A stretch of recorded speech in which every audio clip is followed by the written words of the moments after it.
Hello, hello, and welcome back into another Madlib Monday. Hope everyone is doing well. I'm doing good. So it's been an all right day for me, yeah. And yeah, and we're back again, back to build yet another dream set. And today, the set we're going to be building is actually a nightmare set because we haven't done one of those yet. So I thought, right, we're going to mix it up and we'll throw in a nightmare set for today. So yeah, you've probably already seen by the title which set we're going to be building, but it is this one right here. It's the Pegasus Flying Horse. So had to be this one, to be honest. It's got the Nightmare King, which, to be fair, is one of the best figs I think we've had since best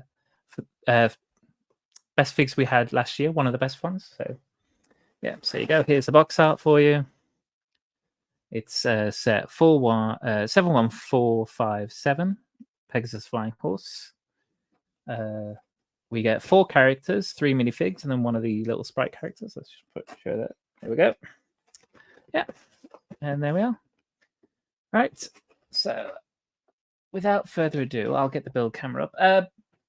Hope you like this camera, by the way. It's a new webcam, so hopefully the picture's a bit better than it has been just using my laptop cam. Do let me know. And let's throw up. There we are. That's the set at the banner at the bottom. And we will go straight into the build cam setup. There we go. So yeah, as I say, hope everyone has had a great start to the week. Hope Monday hasn't been too daunting. If it has, then you come to the right place. We're going to chill out. And we'll put on some spooky lo-fi music as we're doing a nightmare set. And Tom's in here. Hi, Tom. I hope you've had a good day at school. And Bricketeer. Hi, Jazz. You're right. So, and Tom just saying hi to Jazz as well. So, cool. Yes, I hope everyone's Monday's been good. As I say, mine's been all right. It's been all right. It's been a not too bad start to the week, to be honest.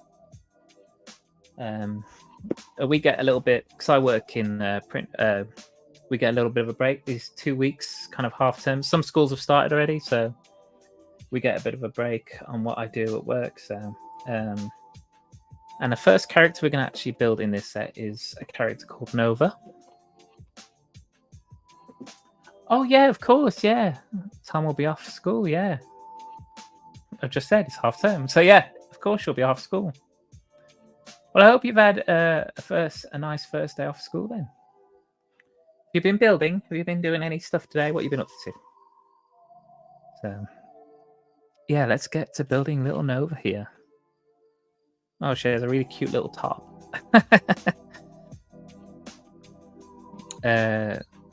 Plain blue legs, which has a very cute little sloth picture printed on her top. And as always, we have a dual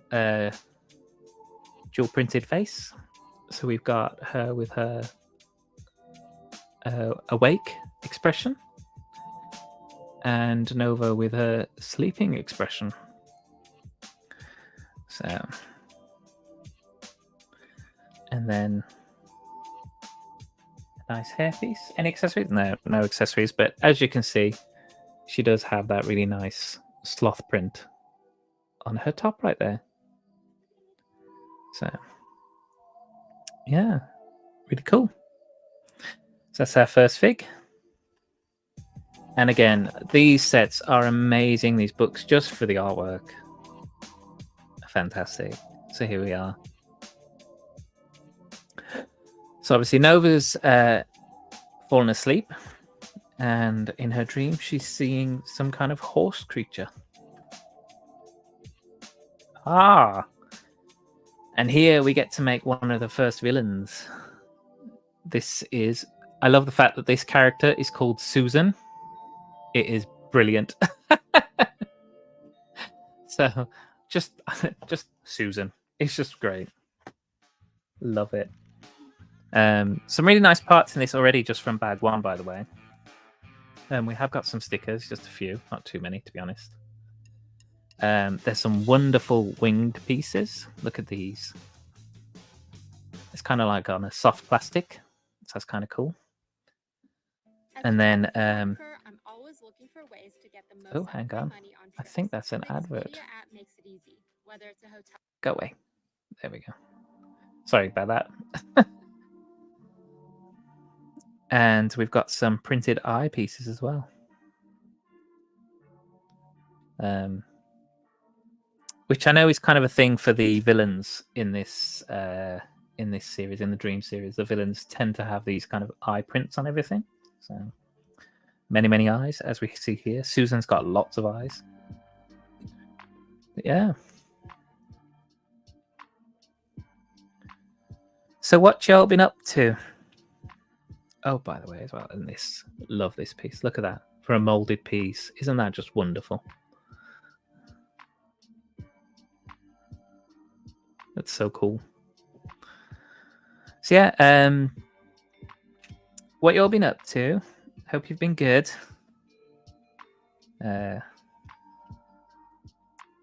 We've seen some news today as well. There has been a leak of the new CMFs.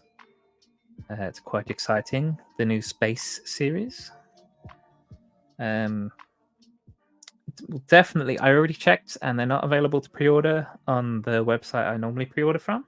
But I will be getting the entire set. I will probably be buying a box. Not gonna lie. So yeah, we'll definitely be looking at getting some CMFs. I can't remember how many there are. Was it 12 this time? I think it was 12. But yeah, some of them look really cool. Like the little alien with his kind of like dessert thing that he's got. That little like ice cream scoop, the little purple one. And then you've got the... I really like the minifig is just a torso with a saucer head. That is a really clever idea. I like that. Yeah, but so far I've seen... Oh, bless. Thank you, Redmond. So Redmond's just popping in and say, hey, Martin, can't stay, but have an awesome stream. No worries. Thank you very much for popping in and saying hi anyway. Bless him. But yes, here's Susan. The space theme CMFs do look really cool. So yeah, and the little accessories that come with them as well. I mean, there's a little robot. It's like a robot penguin. There's a robot dog. There's all sorts. So yeah, very much looking forward to seeing them in person. To be honest, when they come out, I don't quite know which bit's the center of this character. I want to line up the eyes.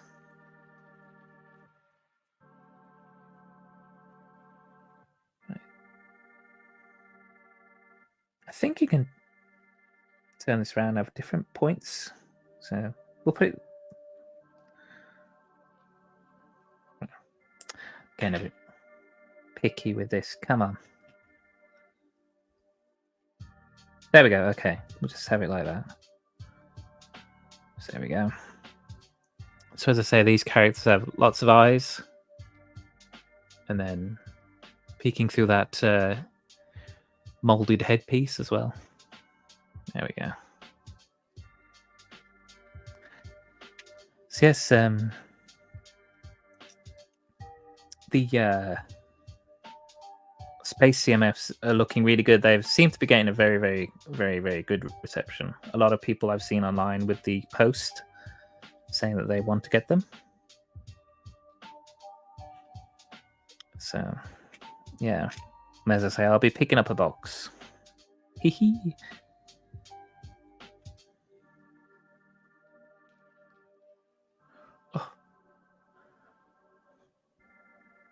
Susan's a bit fiddly. I'm not gonna lie. Oh yeah, and then we got some of these cool pieces as well. Look at these, nice trans pink wings. Tom loves the galaxy person. Yeah. Yes, I know which one you're on about. One that's got kind of like a galaxy shield and sword. Yeah, that one also looks really cool. But yeah. So yeah, some really cool figs coming out. I don't know where I put them because I don't really have a lot of space themed stuff apart from Star Wars, but it doesn't really quite fit in. But yeah, I still just get them. It doesn't matter. Still gonna get them. So, yeah. So we've got Susan. Here she is in her glory. Some nice little printing on that little torso as well. So there we are. Right, and it looks like we're going to build some kind of like little cage. Let's quickly see if I can see these space CMFs.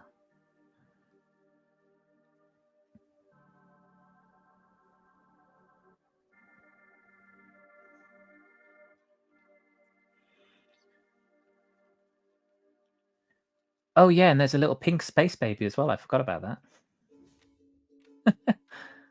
Back in the day, we named it Cookie Dough. Oh We no! should have named it. If this video is going to keep having adverts, I need to pick a different one. Just a moment. Let's try this one.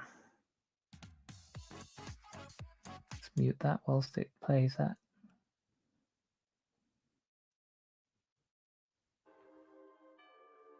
Okay.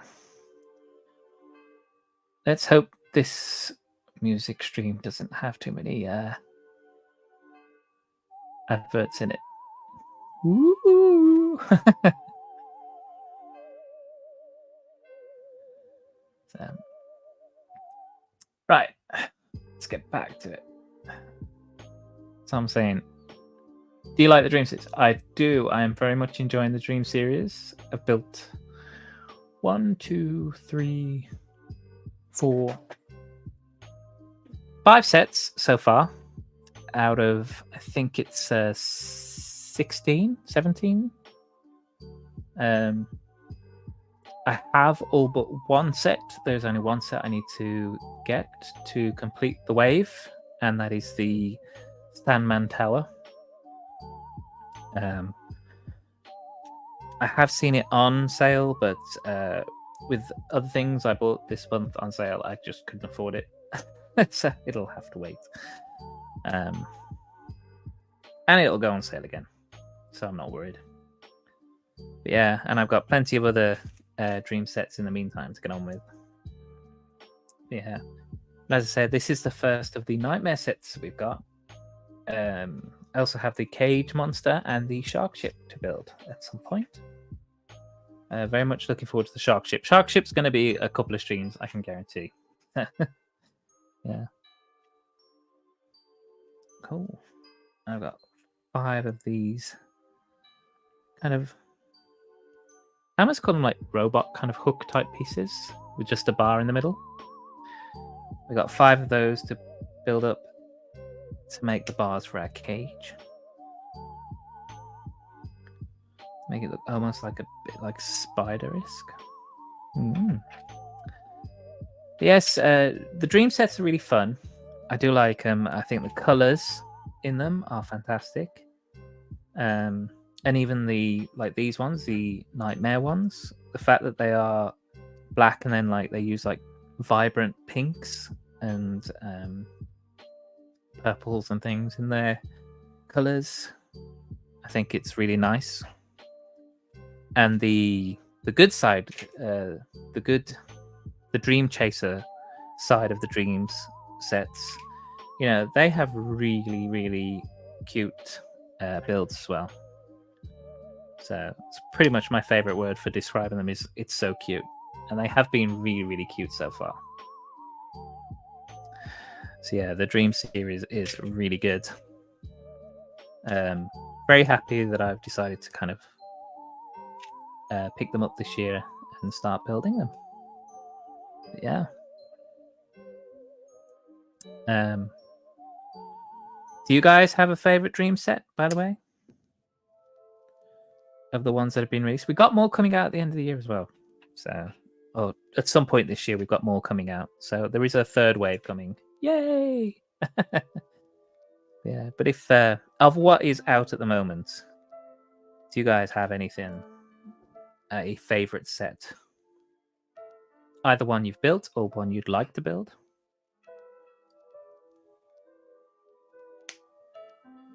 There we go. Yeah, see what I mean? Like very spider-like.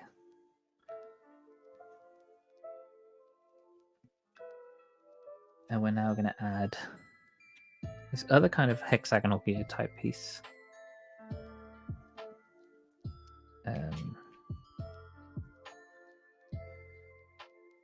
this is going to make the top of our cage. So we just snip it in there and then bring that up and just connect the other ends all together. Ooh. And just connect all the other. Click. There you go. Click. Cool. There we go. So we've got half a cage already.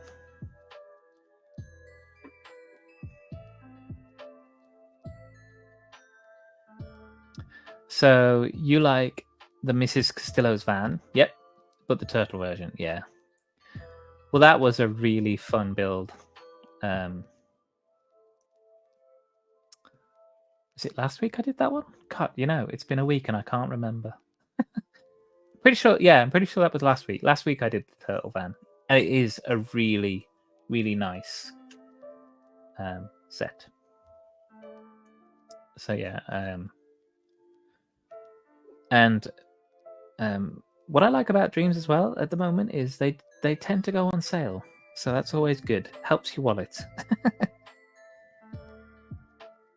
Some people are saying, oh, is that a bad thing? I don't think so. Not necessarily. I just think that because Dreamzz is owned by Lego and it's an original theme for them, I think that they have that flexibility to drop the price and stuff for their own. Oh, wrong toothpiece.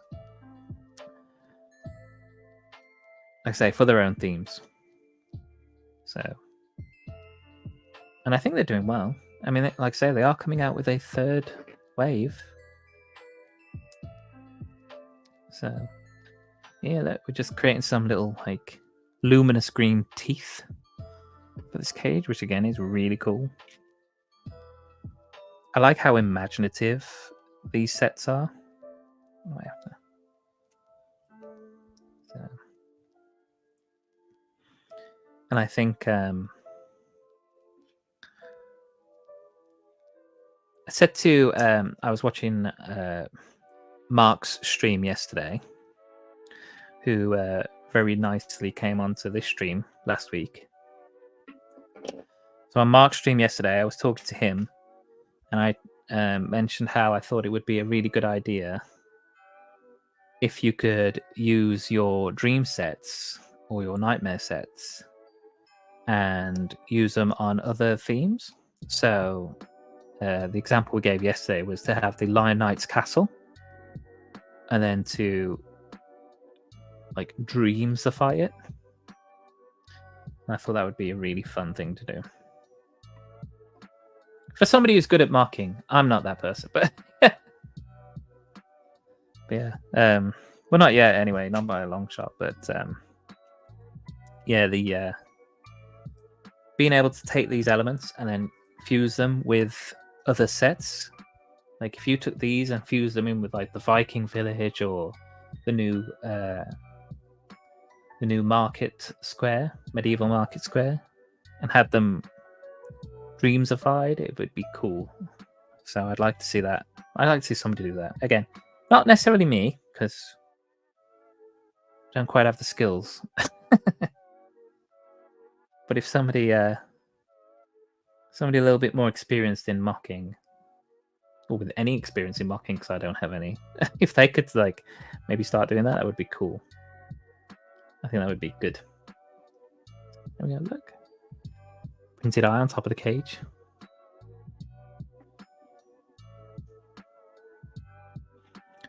Tom is saying, the shark ship looks amazing in person. I find that most sets look better in person than online. That is true.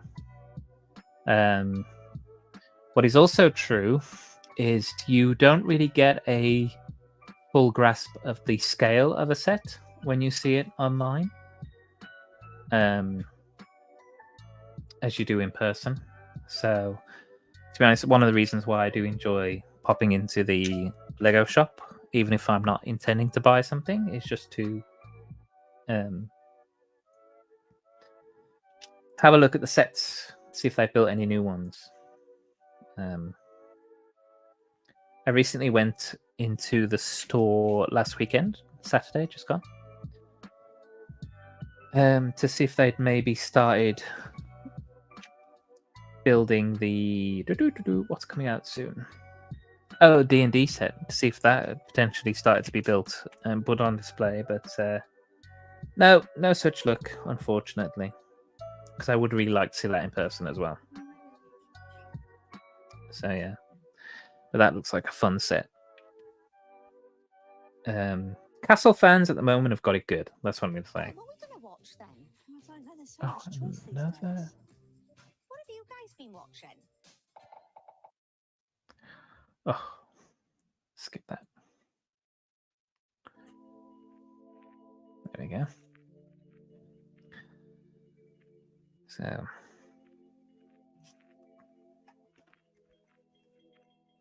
oh, cool! The cage has some little wings as well.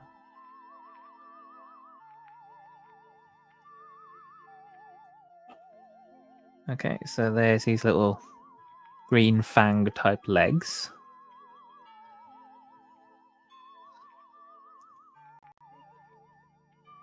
And now we're going to add in some wings.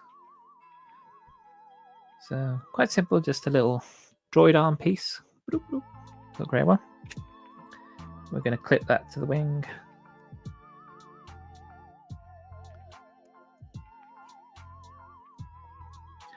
And clip the wing to the bar. Simple, but looks good.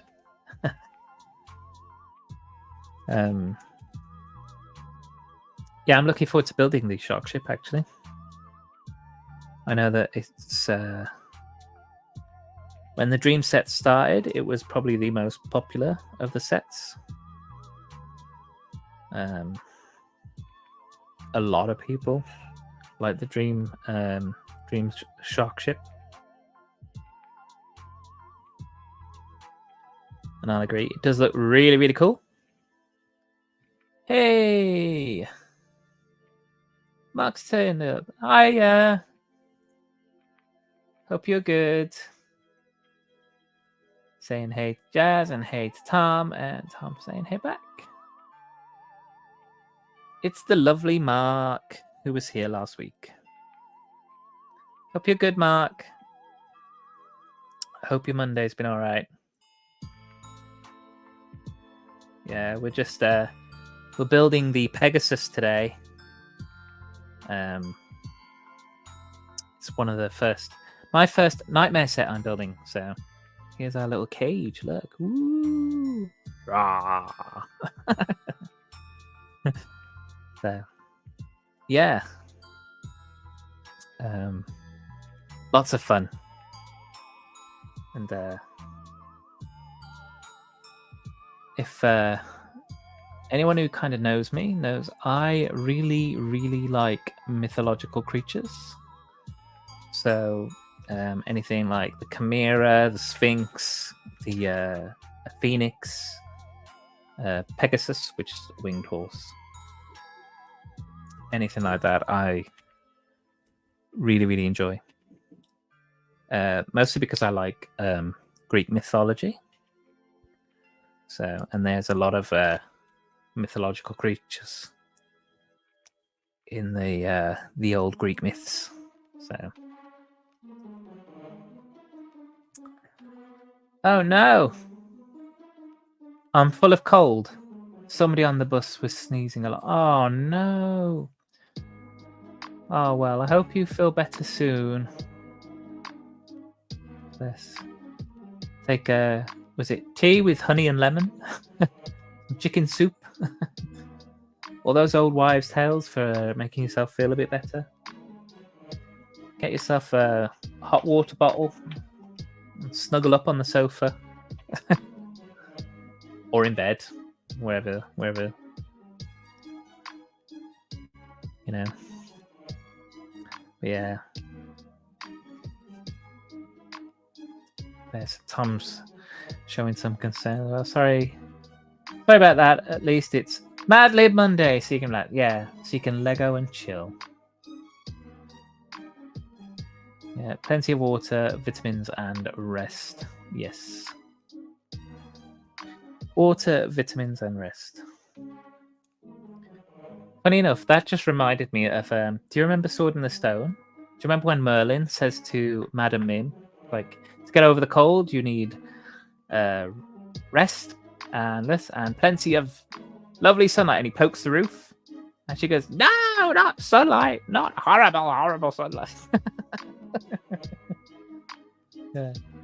Don't know why that just popped into my head. I'm not calling you Madam Mim. I'm just saying, with what you just said there, water, vitamins, and rest. Yeah. And if you haven't seen Sword in the Stone, why not? Why not? It's a classic. Yeah. I love sunlight. Yes.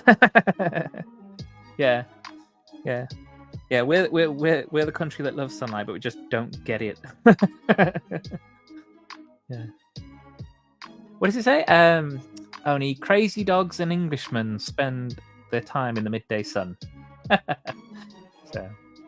Oh, Josh does not like sunlight. Here he is. Hiya, Josh. We're just saying Mark's not feeling too well, so he needs to get plenty of rest, vitamins, and, as I said, sunlight. So. And Tom's saying hi, Josh. And Josh is just straight off about, well, that's rude. We love sun, but my skin hates it. Being Auburn, I look hard enough. I burn. Oh yeah, yeah. You look at the sun hard enough, you burn. Yeah. Oh, skip that ad. There we go. And Josh is saying hello back. Auburn pigmentation. Yeah. I get that. Yeah. I'm rude, by the way, not Tom. No, Tom's delightful. Tom's a sweetie. It's okay. Yeah. And Mark saying hey to Josh as well. There you go. Welcome on in, everyone.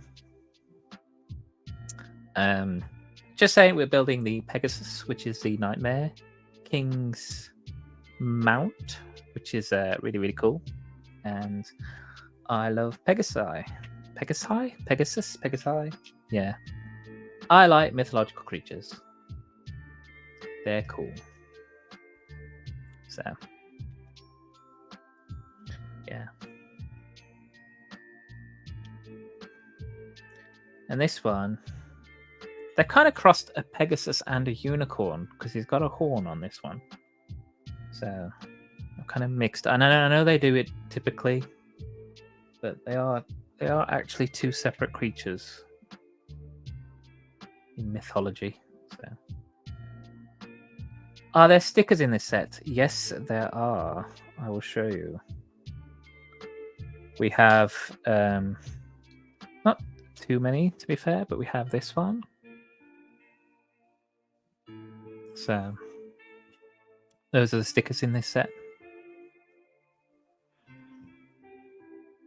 I can't remember who said. Somebody said something about like, well, if they have to do 4 stickers, why not just do the tile printed 4 times? But I don't know.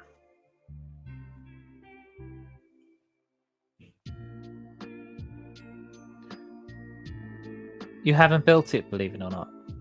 Oh, okay.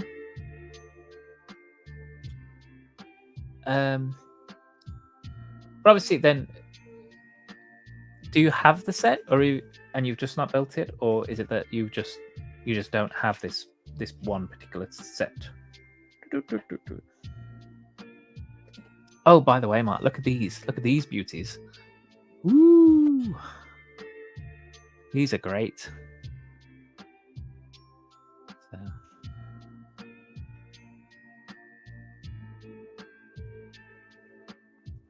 Oh, cool! I get to put a little like bang piece in there.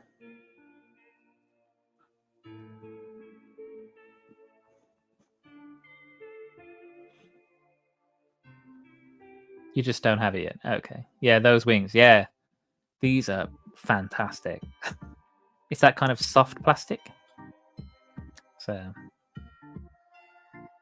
And Midi Bricks is here. Hey, welcome on in. From the wing, you might guess what we're building. We're building the Pegasus Flying Horse from the Dreamzz theme. Oh, cool. And you go on here. So.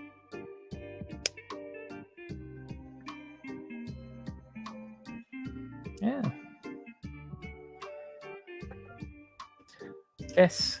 Hope you're good. Hope your Monday has been good. Tom's had a lovely day with his nan. Josh, he's just getting over a cold and he came back to work. And Mark has just caught a cold, unfortunately. And Josh is doing dad jokes. I think you should just wing it for this set. Yeah, yeah. No instructions, just go for it.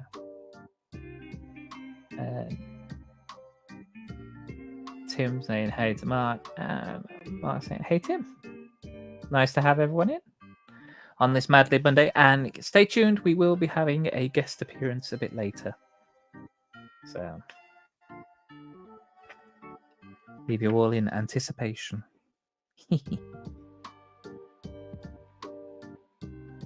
Oh, I didn't even do this page. Just opened it and closed it. Yeah. Just set up the other wing.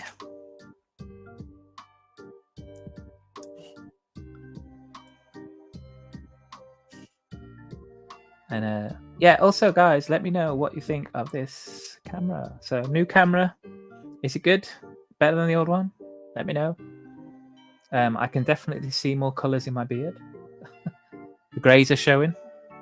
So yeah. Yeah, I had to do a bit of fine tuning before the stream. Try and get some of the saturation and color balance a bit better. It's a little bit washed out, but yeah, hopefully looks all right. Very HD. Yeah. Well, it is. Yeah, it's a HD camera, but it's you know, with what is it? What am I on? StreamYard. They cap it. Well, at what I have my price plan. They cap it at 720p. So they're not quite full HD, but HD enough. So.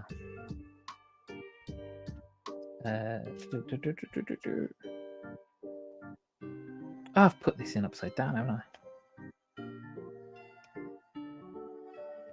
There we go. That's better. Bits on my wing.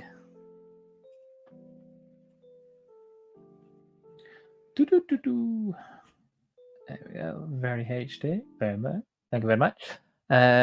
Crazily busy day at work today. Now home and slumped on the sofa. Don't blame you. That's the best way to be. How's Mrs. Midi, Tim?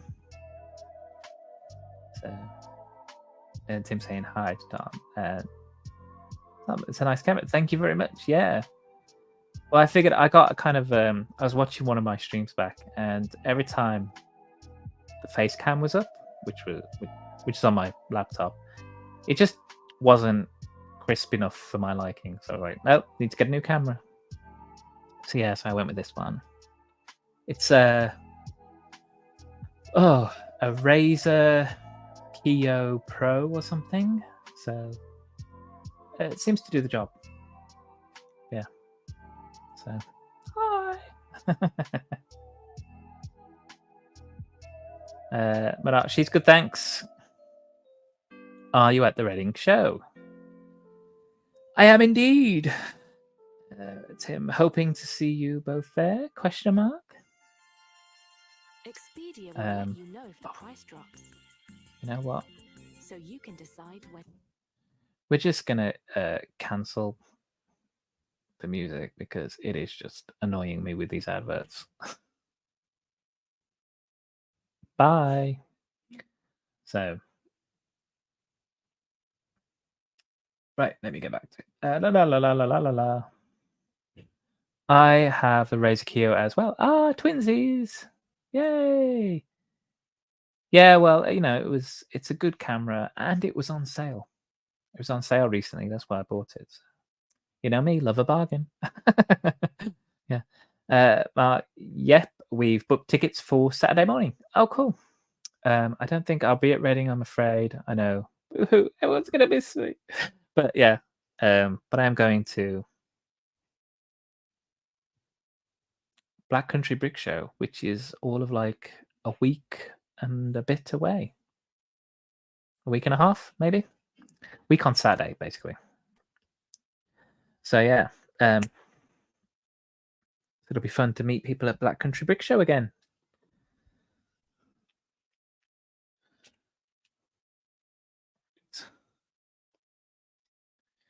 Forgot to put that one in. Yeah, here they go. Look. Woo. Nice. Oh, in the shadow of Birmingham. Yes, this is Josh's opinion of anything to do with the Black Country, is that it is the shadow of Birmingham. He also doesn't seem to think very much of Birmingham because he is from Coventry.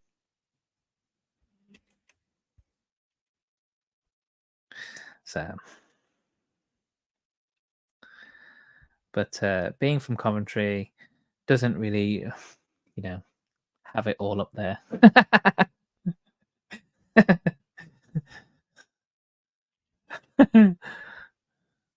Yeah, Black Country Brick Show is in West Brom, actually. So not too far, not too far out of Birmingham, to be fair. Right.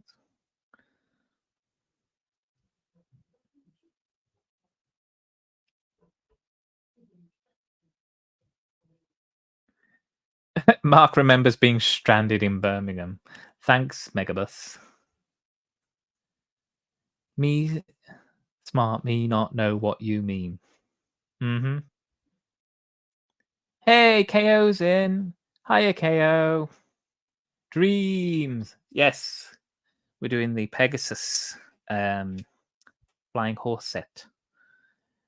As illustrated by said banner down here. Ooh, can't poke. There we go. Ta-da! 71457. So, yeah. So far, so good. We just made it. I made it. Yeah, we've made this little cage creature. We've got a couple of minifigs. By the way, I know Mark will appreciate this. This creature's name is Susan. I love that. Like, that alone is enough to buy this set. Here, get a Susan. So, and we've got this character here. This is Nova. So, yeah, and we're just building this kind of winged thing here. But these wings are amazing. Look at them. Woo! Cool pieces. Very cool pieces. So, yeah. Birmingham apparently is a horrible place to get stuck in. Tom saying hello to KO. Mark is saying, Susan! Susan. We have a Susan at work.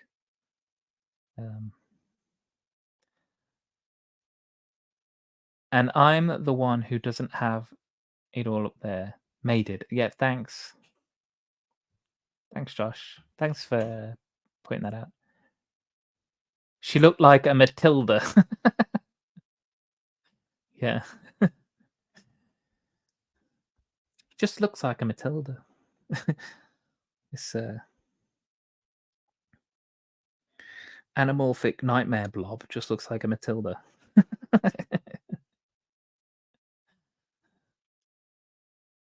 Oh, KO's come over to the red side. Bless him. And he's saying, hey to Mark. Mark's saying, hey to KO. It's okay. I'm always happy to help. I beg to differ. I ask you to help out and do some of the work. You just moan at me. Although you do it in the end. I will give you your dues. You do it in the end. KO saying hi to Tom as well. Very nice. Welcome all on in. The drama. I know, right? The drama. It's wherever I go. Don't know why. What's the common denominator there? Looking for your YouTube channel is a nightmare. So many Mad Lib video. Well, if ever you need to find me, if you've got me on Instagram, I don't know. I always post on Instagram a link to the YouTube. So that's probably one of the easiest ways to get it. But it gets done. It does. I will, like I said, I'll give you your dues. You get stuff done. Takes a bit of finagling to get you to do it in the first place, but you get it done. Cool. Ah, so look, this seems to be like some kind of winged throne. Nice. It's a nice touch, isn't it? These like fang pieces for the top of the throne.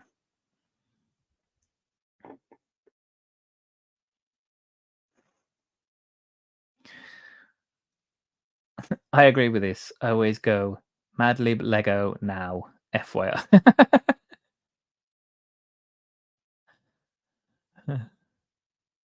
Oh, you only check Instagram once per day. To be fair, probably a much healthier amount than a lot of people. Limiting your social media intake. Apart from this channel right now. Stay here. It's all good. And if you are here, hit that thumbs up. Everyone, hit the thumbs up on the channel. It'd be great help. Thank you very much. Woo! So yeah. Oh, and now we're going to add some like some of these pieces. Whoop, whoop. These are like tail pieces for legs on this seat, this throne. So it's going to be cool. So we're just adding these white like tail pieces to these little pieces with the little bar on them. Don't know the actual name of them, but you know. Why is she holding a fork? That's so weird. Susan likes forks. Wait, where am I? I only check once per day. Mark's saying that bat thing looks like a Karen.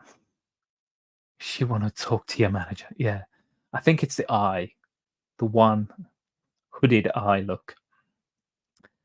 Hey, Nicole. Evening to you all, lovely friends. Hope you've had a wonderful start into the new week. Yes, and we hope you have too. So, oh, sorry, my phone's going off. Nicole saying hey to KO. And here's Chris saying, hey. Hi, Chris. And hey to the Lego family. That's all cool. And just to surprise everyone, our lovely guest has just arrived. Ah, hello, Chris. Hello, Chris. Hello. Here we go. Hiya, Chris. Hello. Hey guys, how we doing? Good. You're right. Let's swap you over. There we go. Put you at the top. Hey. How are we? Good. How are you? Yeah, not too bad. Not too bad. I'm gonna take Trevor's advice. I need to sort out something on my lighting. I go like ghostly white, and I look like a blood donor that can't say no. Yeah. Well, I was telling people I picked up.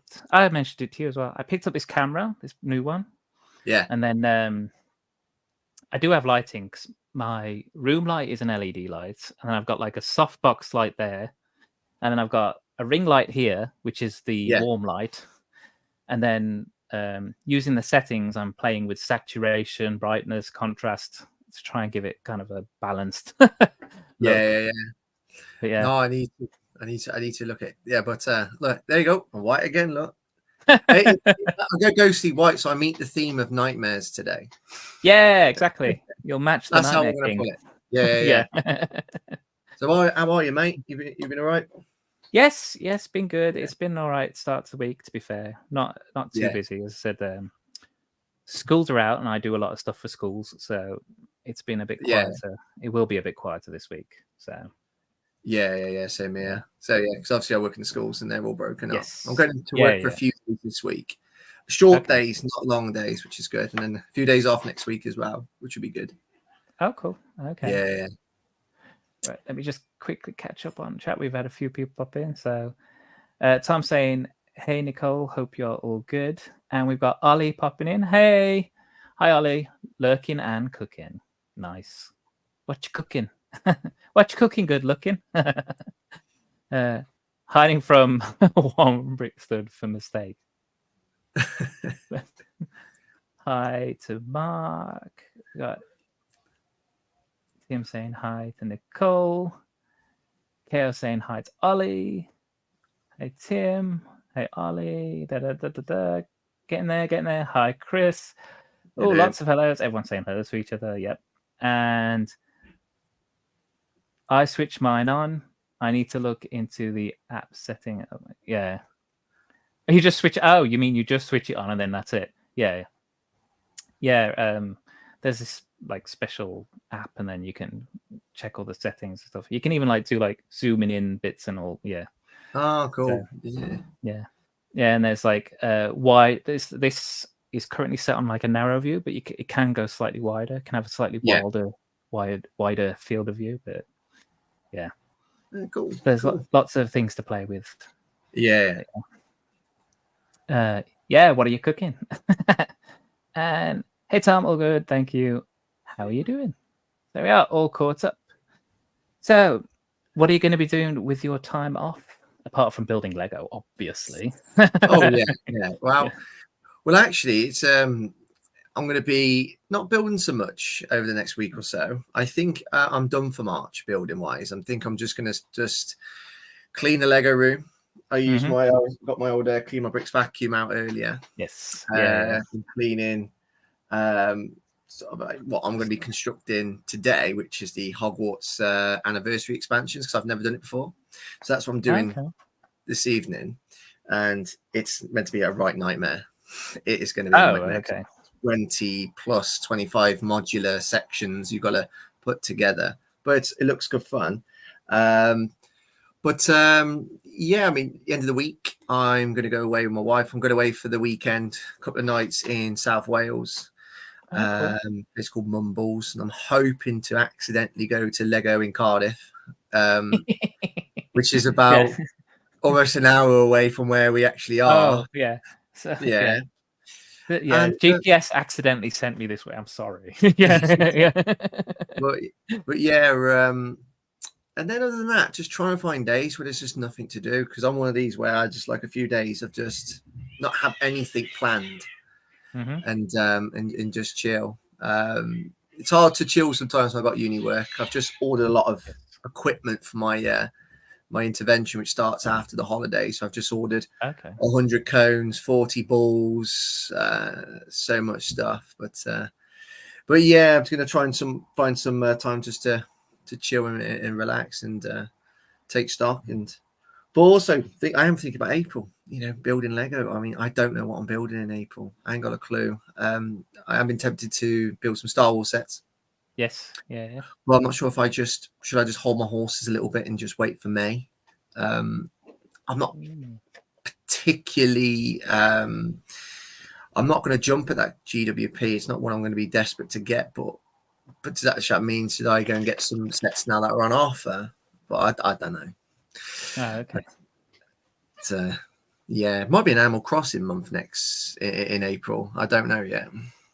Oh, okay. Yeah, that might be nice because I have seen that their sets are more in the shops back again. They're back in the shops more. Yeah, So, that's right. yeah. I think when I went into Lego on Saturday, and the only one I didn't. I think it was the only one I didn't see was the biggest one, the one with the two Nooks Cranny and the Rosie's house. I think it's Rosie's house. I think that's the only one I didn't see. Yeah. Yeah. But yeah. Yes. See you later, KO. Enjoy your supper. See you, KO. Enjoy your pizza. Yeah. Yeah, Mumbles. I've never heard of Mumbles. My wife mentioned it out of the blue a few weeks ago, but then a few people from work said, "Oh, you should go. Apparently, it's a really nice area of South Wales." But I've never heard of Mumbles. I've heard of the Wombles. That's something else, isn't it? The Wombles, yeah.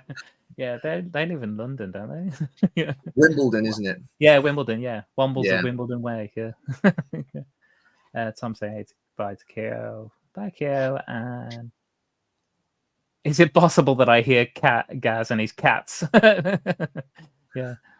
No, I think might be your cats this time because I ain't got any cats. No, it's mine. We've got a cat who can play a little bit too roughly with one of our other cats that doesn't like to be touched. That's our cats. I can hear them, and I'm sort of thinking about my wife because she's got a supervision at the moment because she's also at uni, important supervision. So she might be having that. Seems to be going on in the same room as she's having that supervision. Oh, but right. I'm not going. She told me not to go out for that door in case I disturb her. So she can deal with the cats. Fair enough. Yeah, you've been given your orders. Yeah. Absolutely. Yeah. Yeah, and we got Mark and Nicole say, "Yay for Animal Crossing!" They are really, really nice sets. What I've seen of them, and I've only got I kept the bag. I kept the poly bag. Yeah, that's the only one I kept. But I did buy one for a friend. Yeah, I want to play. I was hoping to play it safe because I don't really want to buy sets for minifigures. That's something I never do. If there's a one-off minifig I want to buy, it's always Bricklink. Yes, but I guess I want to do two things. It's one, start with Julian's birthday party, which Julian is the only one that's going, and wait for it to be on discount because it might mean that if I'm a little bit more interested towards the minifigures, if I can make a bit of a saving, then it's easy to buy. But I think I'm gonna like it. It's just like I never really played Animal Crossing, so I guess I really like the Animal Crossing sets from a Lego point of view. But like Sonic, I've got a connection with Sonic. I've played the games throughout my childhood. Love the characters. And it's an easy buy where it's a bit different for Animal Crossing because I never played the games. But like I said, I can just appreciate it for a good Lego set. And the minifigures do look pretty good, and they are reasonably priced. And I say reasonably priced. I think they're priced wow. It's just I think a couple of the sets could have done with an extra minifigure or two. Yes. Yeah. I get that. Yeah. I mean, obviously, we've been to game. We both know that game is quite good for its discounts and stuff. Oh yeah. I went to game the other day, and so I know they've got like January and February releases on discount, good discount. Yes, and you got the March releases, which is part of that Fraser Plus deal.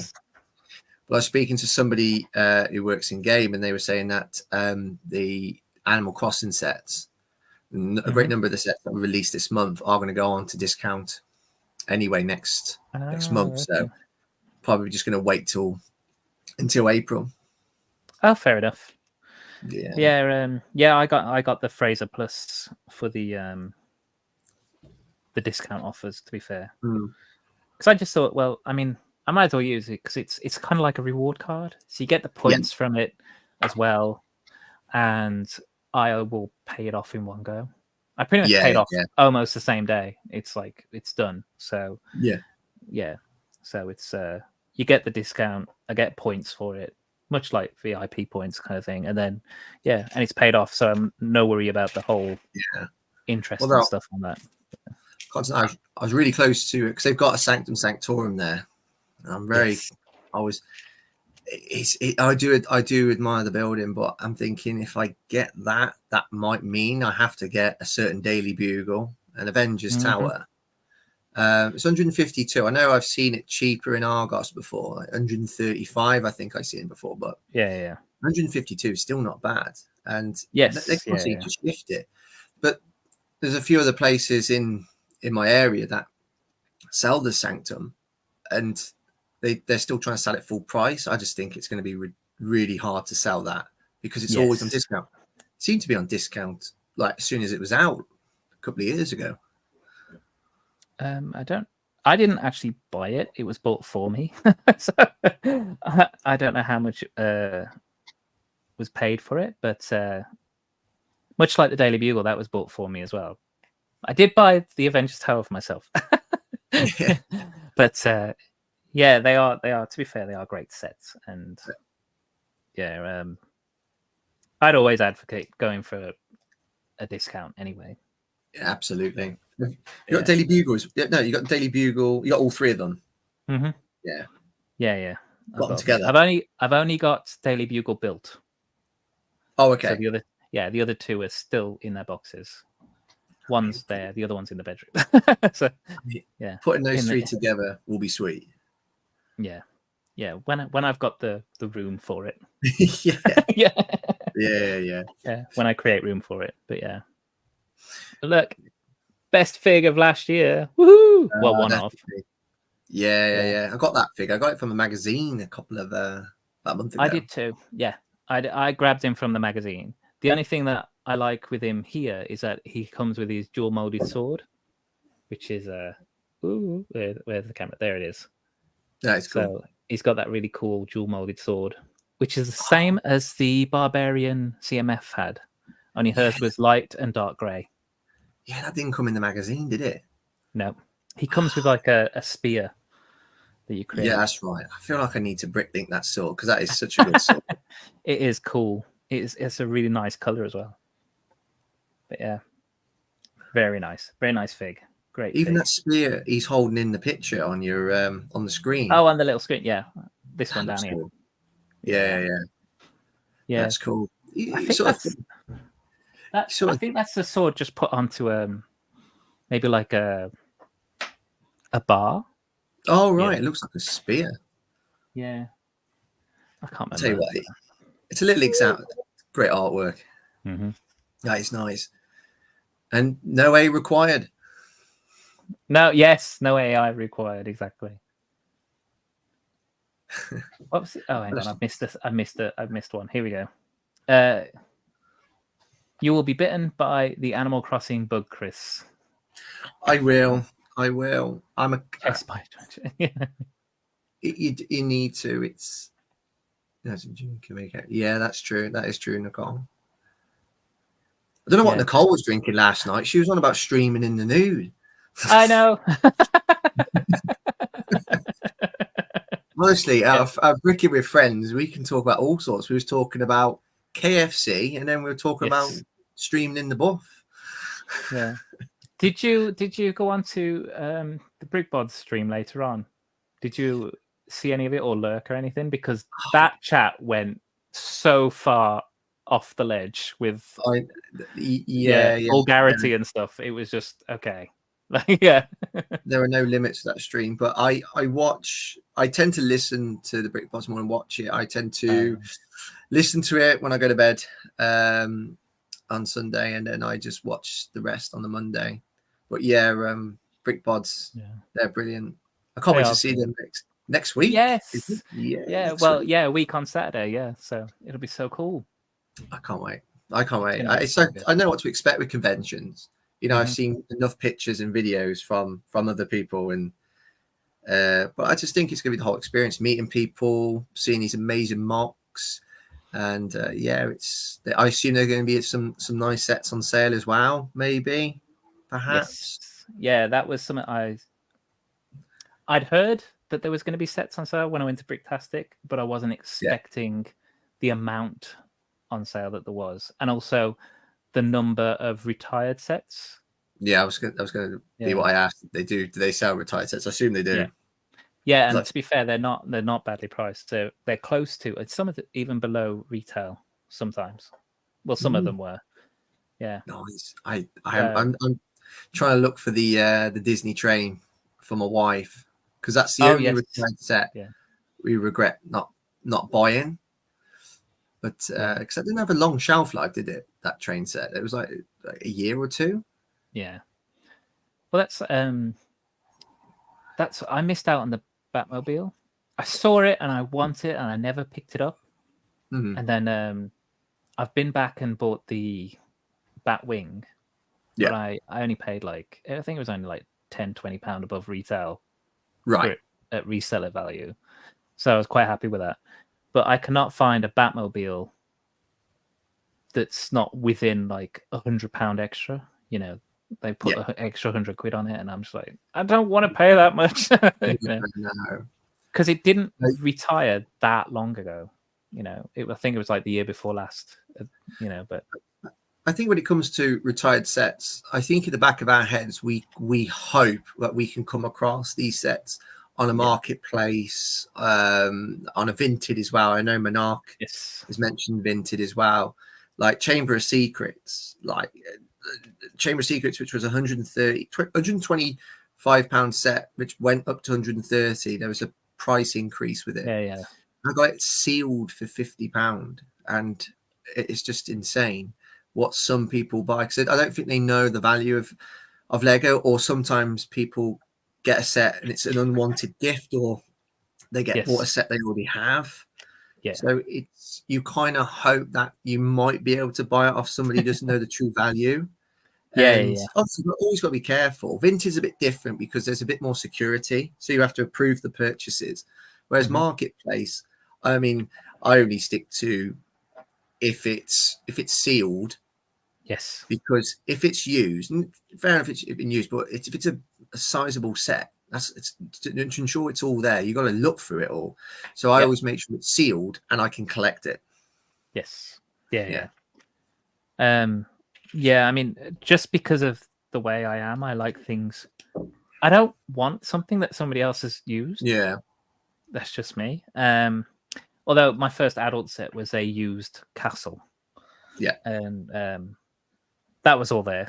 So I was quite happy with that. But I like the idea of being the first one to open the bags. And I think the worst part of it would be the stickers. 100%. If somebody's put the stickers on wrong, I'd just be like, no. Yeah. Absolutely. Yeah, because it's different to connecting and putting two bricks together, isn't it? All right, TJ. Hi, TJ. Yeah, because I suppose you could maybe just get a sticker sheet from Lego. Yes. Yeah. Perhaps. I've got, actually, you've just reminded me, I've got a sticker sheet in a basket I need to pick up for my Millennium Falcon. I need to complete that purchase. Get that ordered. But because obviously, like I said, who was I talking to? I talked to somebody and saying, like, my stickers on my set, because it's been out, have gone bad on the top. So I need to buy that. And Lego don't do that anymore. They just don't have it. So I'm gonna have to buy it from like a third party person who's remade the stickers themselves. But it's fine. They're not too pricey. So no. Yeah. No, like I said, I tend to have a spare sticker sheet for nearly every Lego set. Not every single one. That's just taking the mick, but especially sets that are considerably larger, I suppose, more valuable. We've got all Home Alone, Cantina. Even the Cantina didn't have much. Mm-hmm. Most of the stickers on that was on the Land Speeder. But it's always good just to have a few sticker sheets behind, because you just never know when that day will come up. If it's 10 years time, you just see one sticker starting to to come off at the corner, Yeah. and that's that. Well, I've considered now, even with bigger sets, so even like the Avengers Tower and the UCS sets I've considered taking them into my work, scanning them in, so I've got them a digital copy of it, and then if ever they did start to go a bit awry, Right. luckily where I work, I could actually reprint my own. That's good. Yeah. You don't think they'll always make stickers, because you get these companies that make stickers and they look so identical to the Lego stickers, and that's not a bad plan B to have. And I think there's some companies that did it, like Gringotts. We know the fuss made about the Gringotts TS Bank stickers. There's a company that actually made, who corrected it, who put all the wording on one sticker. Yeah. Well, that's what I was thinking to do. Like, because I've got Gringotts, I've not built it, but yeah, to get the Gringotts sticker, again, scan it in, use Adobe Illustrator or something, because I do have that at work. So use Adobe Illustrator and then just edit it, the two together, and again, like you say, just print the one large sticker. So, and in fact, I could get it to outline the wording, the actual lettering itself, as opposed to having a white background as well. Oh, right. Yeah. I was just like, ooh, I could do that actually. Yeah. So I don't get the two shades of white. Yeah. But yeah. It's just trying. I was just saying. I was going to go on, mate. What were you saying?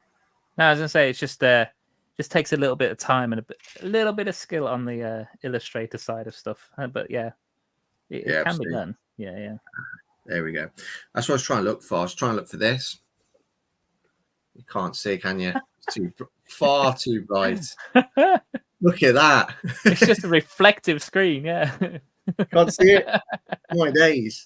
It must be that light bulb. It's too light. Anyway, it's the expansion of Hogwarts, but it's all color coded, so you know exactly which sections from which sets you need to put together, because Lego don't really give you much help putting these sets together, because they just show you in one picture and you can't see everything you need. Oh, yeah. So they've connected all 7 sets, when really there are 11, but because 2 of them are GWPs and the other 2 were retired, they weren't included in that expansion. So it's going to be quite interesting to see what I can do. I suppose this is technically, in the definition of modularization, this is technically me mocking for the first time. Woo! Hey! Yeah. Mockhead, sign me up, you know? Yeah, there we go. Next Wednesday. Yeah. But I've got to say, I think over the past few months, I've definitely had a thirst for sort of mocking and so on. It's I was sort of thinking about what I would build, you know, what pieces I'd need, and you sort of think, you look behind you and think, oh, I've got plenty of pieces already. So if I wanted to make out this glorious astronomy tower, I've got the pieces up there, you know, of the old Hogwarts. So I suppose that is how the cogs work inside the head of a mockhead, I suppose. But yeah, I've always considered, because obviously watching mockheads, I've been like, ooh, that's interesting, and I'd like to try that. And I think for me, it would be, as I've said, with like what you're doing, it would be like, if you take a set and then you modify it, that would be the first steps into fully mocking, and then maybe taking things like the modular buildings and developing the landscaping around them, the streets and all that kind of stuff. And again, that's another step into building your own pieces. But watching them every other week, it's definitely making me go, oh, I want this. But then at the same time going, oh, I really want a big Lego collection of pieces just so I can start throwing things together. I ain't got room for the Lego I've got, let alone, you know, let alone a brick wall, you know what I mean? So, That's it. It's quite overwhelming. You've got all these modulars to put together. There's got to be over 20 here. Yeah. Got to be easily. They And got it's as big as the large Hogwarts set, isn't it? When it's all put together. yeah, but it depends on what type of set you want. If you're looking for that set that depends what sort of set you want. I mean, one's a micro got those micro figures in. Yeah. Whereas this could cost you a lot less than the big Hogwarts, Mhm. and you get 40 more minifigures. Okay. So that might be a little bit more appealing. Yeah. Yeah. I mean, it shows that Lego had a good plan. I can't help but look at the expansion and think they might have cut a few corners. Mm-hmm. Maybe what they were building year one, they didn't foresee what they were building in year 2 and 3. Whereas I think with the new Hogwarts expansion, I think they perhaps know exactly what it is they're having across the next couple of years. Yeah. But I still think they did an unbelievable job doing what they've done. Yeah. But this is the third iteration of the modular Hogwarts castles. So they've had a couple of tries to iron out a few things. Yeah. Yeah, they have. But I think this one's probably better than the 2018 version, because you've got so much flexibility. You can do a number of things you couldn't do with the previous one. So the other ones, it's just like a wall. So I think the only thing you can do is change the formation. So you have the astronomy tower to the left, or you're going to have the clock tower to the left, and what you're going to put in order. That's as far as you can get. Yeah, I get that. TJ just saying about mocking the Temple of Ejitsu roof has been a challenge lately. I came so close to a solution last night, but it didn't work. Oh, I'm going to have to try something that doesn't involve large plates. Technic for strength. I don't know. Throwing it out there. It does have its place. Yeah. So and Nicole's just saying, yeah, I can imagine how you feel, TJ. Yeah, that's the thing about I think that's probably the fear that holds me a little bit back, is I know what I want, but if I can't get to what I want, if I was to build a mock, it would really frustrate me. Yeah. So different ball game mocking. I suppose when you build sets that Lego tells you how to complete, playing it safe. Maybe. Yeah. They've been through the testing phase and everything for you. So yeah. But no, it's definitely something down the line, I think. Yeah, I'd like to have a bash at it someday. Then. Right, which way around am I putting this on?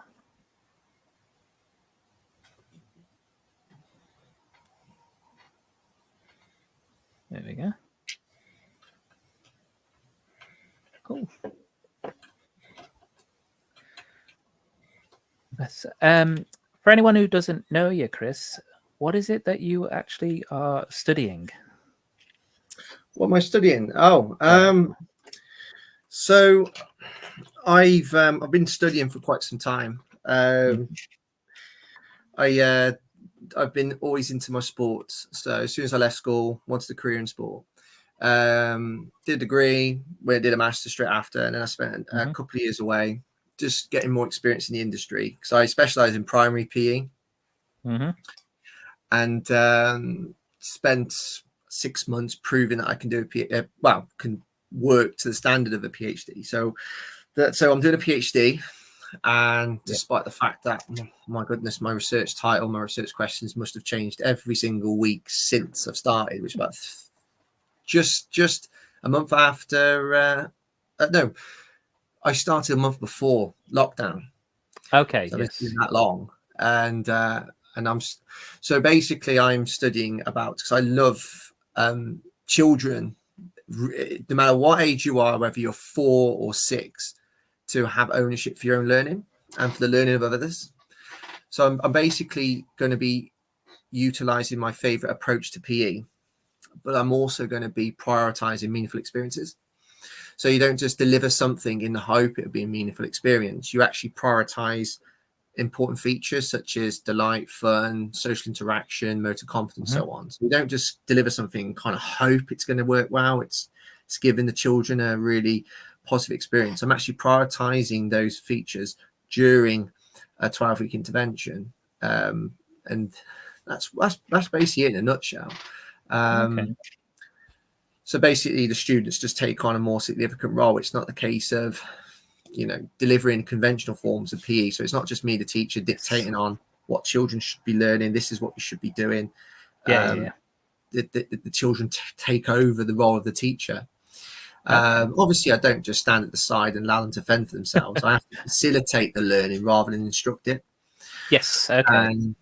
And I'll be doing that for 12 weeks. So as soon as we return after the holidays, I'm going to deliver my intervention throughout to the end of the academic year in July. And learn about what it is they enjoyed. I'll be doing a number of focus groups and storyboards as well. Okay. And then obviously I'll be doing my reflections also, in the hope to see what the results are. And then in July it's the write up. So I've got 2 more years after. I've got about 2.5 years to go. So once I've collected my data, it's the write up of 80,000 words. Wow. I'm already 10,000 words in, but I'm not writing anything more on my PhD because all my time is being taken by the data collection process, because it's the cornerstone of my research. So I have to focus on that, and then it's the write-up. So that's it. Yeah, that's it in a nutshell. Cool. Yeah, because I mean, I remember my PE lessons as a kid, and they weren't like. They definitely weren't like, they weren't like, what do you want to do so much? It was kind of like, right, we're all doing athletics today, and then we're all going to do this. And then it didn't matter whether you liked it or not, you were doing it. It was, you have to do it. It's part of the syllabus. So just get on with it. And then the other thing I found was, because obviously there were some people who were very much into sports and loved doing PE, and I was okay. I was actually okay at sports. I was okay at PE, but it wasn't like my favorite thing in the world. I was much more academically minded as a child. But you know, I tried. You know, and like I say, I wasn't necessarily bad at sport or anything. The thing I didn't like was the other kids who were so into it, making you feel bad for not being into it. So, because they were so into football, if ever we had to play football, you were made to feel bad for not liking football, if you know what I mean. So, absolutely. Yeah. And they treated it like it was the most important game of their entire life in a PE lesson. And I was just like, it's a game. Why are you so crazy about it? Like, you know, like, yeah. Absolutely. You get characters like that where they will know instantly who are the lower ability children, and they will very much look down on them, don't want them on your team, but they take a lot of joy of beating those type of kids. So if you was a football fanatic and I was somebody who never really kicked the ball, they will know you're not good enough, but they will sure how love beating you because they love that dominance. Yeah, absolutely. But it's come a long way at PE. You have to embrace more of an enrichment type approach, so different activities. It changes every term now. I prefer 12-week units instead of 6, because you tend to learn more about the particular sport, and because it's a lot of 6 weeks, which isn't very long, and then you move on to something else. But you can. Well, it's all different now. I mean, I deliver football, but that's probably my primary sport, football, in futsal as well. Which is indoor football. Oh, okay. Yeah. But I also love different forms of dance as well. So I've delivered musical theatre. I've delivered haka, cheerleading. Yes. You know, but it's no like flips or splits and things like that. It's just basic rhythmic movements to music. Yes. That's all. Yeah, Yeah. I love it. And that's quite a challenge when you're getting over trying to win over those boisterous characters who just want to play football all day, trying to deliver dance. Yes. But Yeah, there's ways around it. You can do football celebrations, for example, during cheerleading. That tends to be a winner. Okay. Oh, fair enough. Yeah. I did better in dance than I did in PE. I do that dance. Here we go. Titanium has just said the Temple of Ejitsu. Oh no, has been a chance. I've already said that one, have I? Yes. Yeah. Sorry, it's the one underneath. Here we go. This one. Here we go. It's the angles that are giving me the problems. I'm trying very hard to replicate the roof from the show. I don't think it's possible to replicate exactly. So I'm going to try. Okay. Cool. Well, let us know how it goes. Stick it on your Insta. We'll watch it. We'll see it. And Josh said something about me and PE, apparently. Didn't you tell me one of your PE lessons was hunting the last saber-toothed tiger? Thank you very much. Yeah. Cheers. I know. Yeah. You know that one. Yeah, we were hunting dinosaurs. Yeah. Yeah. I'll tell you what, I love playing active Pokemon Go. Oh, yes. Yeah. So there's a lot of children that might not particularly have a positive attitude towards sport. So what I used to do was to win those kids over. And it worked well when you're doing orienteering or outdoor adventure activities. You used to like print off a bunch of Pokemon, laminate them, and then go and hide them in various places of the playground. They love that. They do. That's They cool. love that. Bringing Pokemon Go in more of an active environment. That's pretty cool. See, the PE lessons I actually liked when we did cross country, because we got to go out to school and we got to like go through the town and go over the where I was in school in Sedgley. There's some like nature reserves and things close by, so we got to go through them, through the woodland pathways and stuff, and over the fields. So I actually enjoyed that quite a lot. Just going out and just going for a run. Not so much now. I'm not that physical anymore. So, No, it's difficult. One of the main barriers to it is work, and how many people like it's difficult. I know some people that can work out after work. I know some people that don't. Some people can go before. Like I know I work with some colleagues and they get to the gym at 5:30 and 6 o'clock in the morning. You know, they do a quick workout, go home, they eat, because sometimes it's best to exercise and then eat because your appetite will be increased. But when you've been working all day and you're mentally drained, physically drained, it's just it is hard to. But also, some people got to realize is that your jobs could be active as well.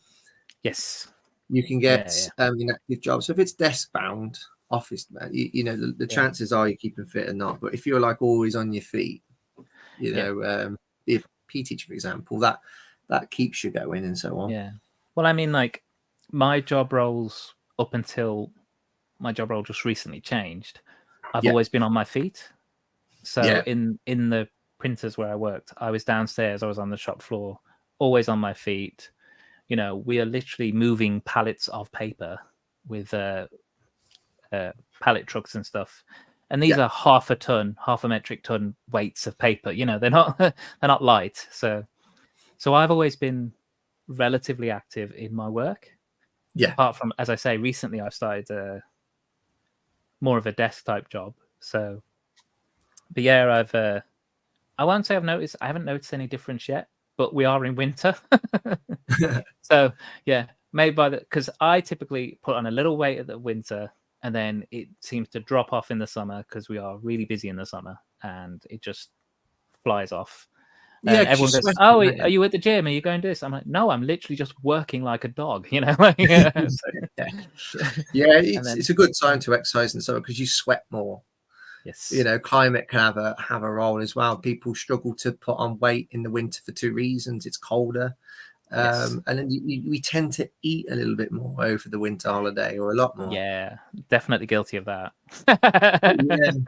But you know, you got to keep eating the stuff you enjoy. It's like even if you eat healthy for 4 or 5 times a week, that's still phenomenal. Yes. That's Yeah. still Yeah. good. You've got to treat yourself. It's good for your metabolism Yeah. to eat something that you absolutely enjoy. Your metabolism will thank you for that. You've got to. Yes. Yeah. And I think, I mean, I have very weird eating. I am not the best person for correct eating habits. I eat once a day. You know, I say I've been intermittent fasting for the past like 20 years. That's what I say. Consistently. But yeah, I only eat once a day, and but that's what suits me. You know, Absolutely, that's how I think if I did eat 3 times a day, I'd be a lot bigger than I am right now. That's what I was like. Because when I eat, it's not a small portion either. So yeah. But that's just me. You got to. Sometimes you eat. You eat as well. Sometimes you ever feel like you're going to eat and you're not going to get filled up. That's why you got to have your meal's got to be a bit larger because you don't want to be still hungry. Because then again, even if you eat something, if you eat like a big portion of food, if you eat half of that, if you had half the size, you'll still be peckish later on. You're likely to snack and all sorts. Yeah. I'm also I was one of these ones who used to go to the gym before work as well. Once upon a time, I used to get up early. I'd much prefer it before because, like you say, after work I'd be too tired. Yeah, I'd be too drawn out. But going before work really does wake you up, and gets the blood going before you get into work. Yeah, definitely. So, the only thing you got to worry about is like the aching that comes afterwards. Yeah. Don't forget all the boxes that me have to move. Yeah, they're heavy too. They are heavy. Bless. Sophie Cooper, great stream. Hi, Sophie. Welcome on in. That's my wife. Oh, hi. Right, love. Hi, she must have Mrs. finished the Cooper. supervision. Yeah, she must have finished the supervision. Hope it went well, sweetheart. Yes. Yeah. Yeah. Welcome in, Sophie. Hi, Sophie. Everyone's saying hi to Sophie. Bless. See, we're all very welcoming here. Yeah. Is Sophie coming with you to Black Country Big Show? Possibly not. No, it'd just be me. But no, Sophie loves you guys. Honestly, when I'm watching streams, she's always watching you guys. Cool. It's always a case of watching London Calling on a Friday. Yes, and watching the Brick Pods on a Sunday, and so on. There, so she's there in the background, like. Yeah, I mean, it's gradually taken over stuff I watch on TV. There's very few programs I like watching on TV now. It all tends to be watching YouTube content and occasionally something good on Disney Plus. Yes, you know, like we know we got a few Star Wars series starring the Acolyte and Skeleton Crew, which I'm buzzing for. Wait. I know. I can't remember. Acolyte's only 2 episodes, isn't it? Is that all it is? Are they doing like? Are they extended? Are they like 2 hours or 4 hours? Or... I hope so. Imagine if they're 4 hours. I'd be like, ooh. I know. Sometimes it's like when you watch Mandalorian. One of the first things I look is how long's the episode, because the episode length changes quite dramatically each week. Yes. Yeah. But I think it's such like you do think sometimes like Star Wars, doesn't matter what they make, there's going to be a number of people that just hate anything Star Wars make. Brick Hive but it's amazing. I think Star Wars, I think it's a good time to be a Star Wars fan. I love the direction they're going, all these characters they have now, and they've sort of, you know, you've got Ahsoka, you've got you know, Mandalorian and Acolyte and all this, and it's going to go to the big screen at some point. Yes, Dave Filoni's going to do his movie. Woohoo! Yeah, absolutely. So that's going to be fun. Yeah, and it's about time. I think we're going to start having a real villain again now with Thrawn. Can't wait for that. Oh, I love Thrawn. Okay, I've read. I can't remember if it's. I think it's New Rebellion or New Republic, something like that. I've read some books basically, and Thrawn is one of the main antagonists in that. So I knew him from the books, which obviously then got the books were then told that they weren't canon after the Disney takeover and everything. But but they he was just because he's an amazing strategist. So yeah, definitely that's one of his main points. But he's just so good. And then when they brought him in for Rebels, it was just brilliant. Like, saw him animated, and then the same guy who played the voice of him in the animated Rebels series then played him live in Ahsoka, and it was just it was so good. I was so happy. Yeah, so even the person that played Balon Skull, the one that passed away, didn't he do a voice of somebody? Wasn't it Gar Saxon? Yes. Yeah. He's done it. Yes. Yeah. Yeah. He'd It been just shows that these voice actors can go on to do amazing things. Yeah. I mean, I was watching Matt Mellish on Saturday, and he mentioned about the Batman, and I was like, what I love about the animated Batman was that it brought us Mark Hamill as Joker and Kevin Conroy as the voice of Batman. Yeah. And that casting it's golden. It's like you can't touch it. Those voices are the epitome for me of what Batman and Joker sound like. You know? Yeah. You just, And the fact that they went on to movies and then video games and everyone wanted their voices. It was just, it's brilliant. But yeah. Apart from Lego wanted, was it Tom Arnold or something? I can't remember his name as Batman. Tom Arnold, was that Spider-Man? Tom Arnold? I might be getting mixed up. That's Tom Holland. Oh, there we go. Yeah. We're that far away. But, so I can't believe who's favourite for to be in the next James Bond. It's going to be the guy from Kick-Ass, isn't it? Yes, Aaron Taylor Johnson. Yeah, I mean, he played Quicksilver. Yeah, is that a good appointment? He's done something similar. Have you seen Bullet Train? No. Okay. Watch Bullet Train. He's very much a man in a suit who's an assassin, kind of in that, and he's all right in it actually. Yeah. Yeah. As I say, after Kick-Ass, he's done a few bits and pieces, but yeah, he's all right. He's also in Godzilla. Oh, is he? Yeah, the first Godzilla that sparked off this whole Monarch thing. Yeah. He's in that as well. So the host of Monarch, yes. Same guy. I think he voiced Batman for the Lego movie. I think. So I might be wrong. Google it. Let me know if I'm wrong. But yeah. Did Mark Hamill do the voice for the animation? He did, didn't he? For Batman animation. Yes. Yeah. That's where he was.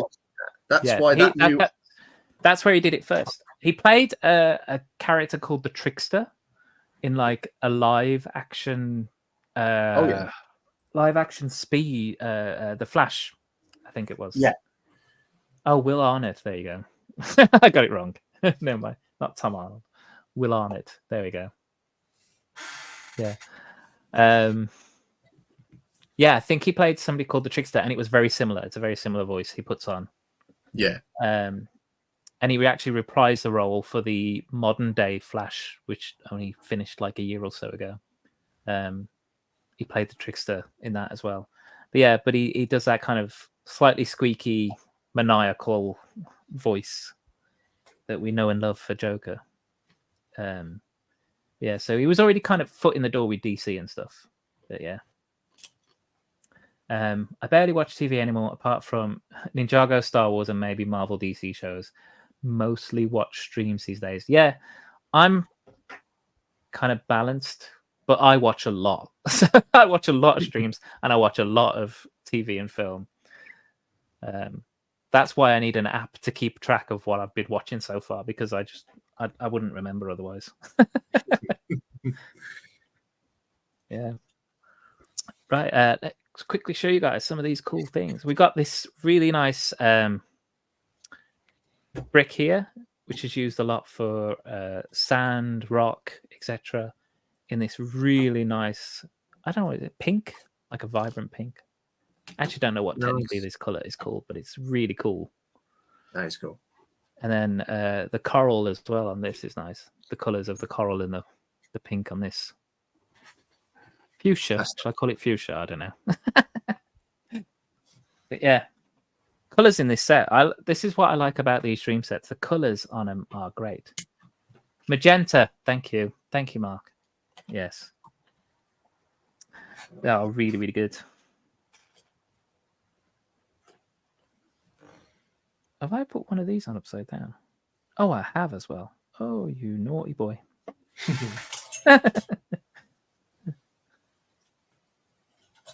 Oh, that one's the wrong way around. Okay.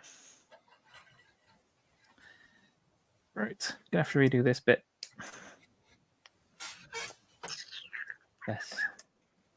Ooh, Titanium says, yes, Mark Hamill did play the Trickster. I believe he's played or voiced every version of the James Jesse Trickster. Ah. So there we go. Yeah. So I knew he'd played the Trickster. Because he looks a lot younger when he played it as well with on the Flash. So he still had brown hair. Yeah. And I know that Kevin Conroy, when he went for the role of Batman, thought he was auditioning for a live action version. He didn't know it was animated. So, yeah, he was surprised it was animated. And then he got convinced to carry on doing it. And obviously now it pretty much, slingshot his career. Yeah. So I'm just going to go and quickly grab some Technic pins. ooh, we've converted him. I have. Right there. I need Technic pins. I need Yeah. them. I'm about like, I don't even know, 30% away. I'm already starting to see the challenge ahead. It's how I'm going to be able to expand absolutely everything. I don't know. Mm-hmm. But we Okay. shall see how I get on. No worries. It's looking good, though. It's looking good. Cool. We'll see in a little bit. I'm being very PG. You're impressed. Thanks, Mark. Yeah. So, it's still early. It's only just gone past 7:30. So, yeah,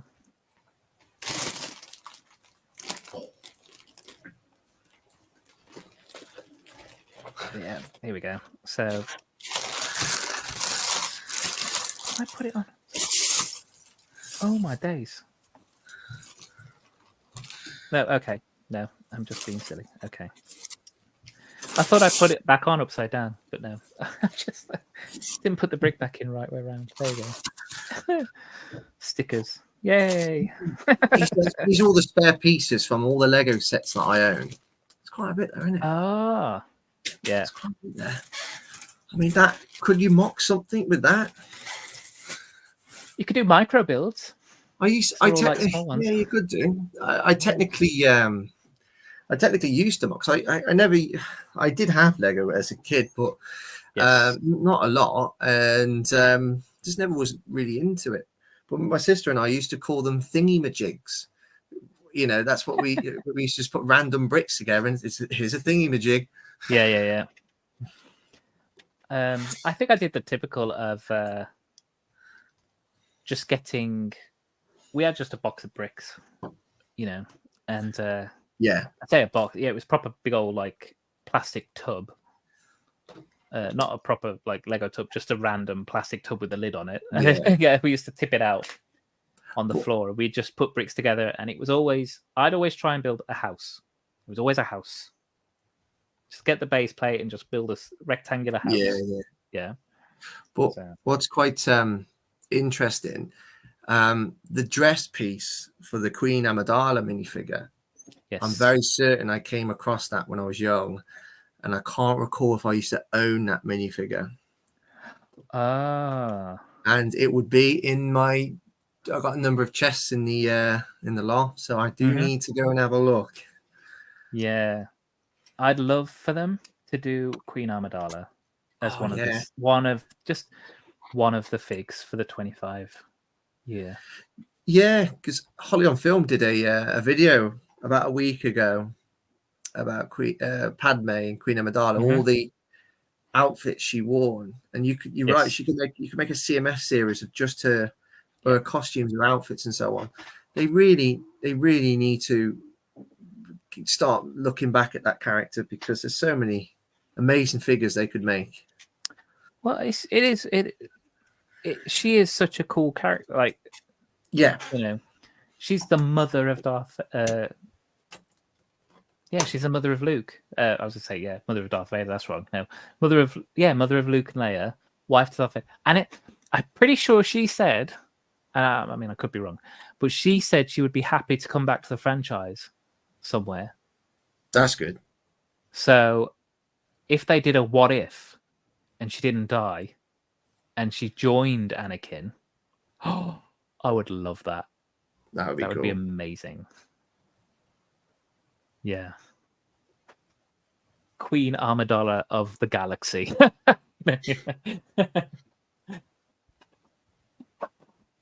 Yeah. No, I do hope they do a what if series. That would be cool. That would be so much fun. He's saying, I remember a few multicolor mocks I did when I was younger, mostly buildings. Yet my first proper mock was a mobile base for my Space Police 3 villains, which later inspired the Blacktron mobile base. Oh, cool. Yes. Space stuff is not something I've got into, apart from Star Wars, but you know. But I do like the look of the current space sets. But I didn't have any of the Blacktrons and stuff. Themes I was interested in, but again, we couldn't really afford, was pirates and castles. So, yeah. Those minifigures, the space ones, they do look cool. They do look good. I will be getting them. I'm not going to lie. I will be getting them. So, yeah, definitely. Yeah, that picture you posted, I think that was the first I saw of it, actually. So, yeah. Is that the first time you've seen those minifigures?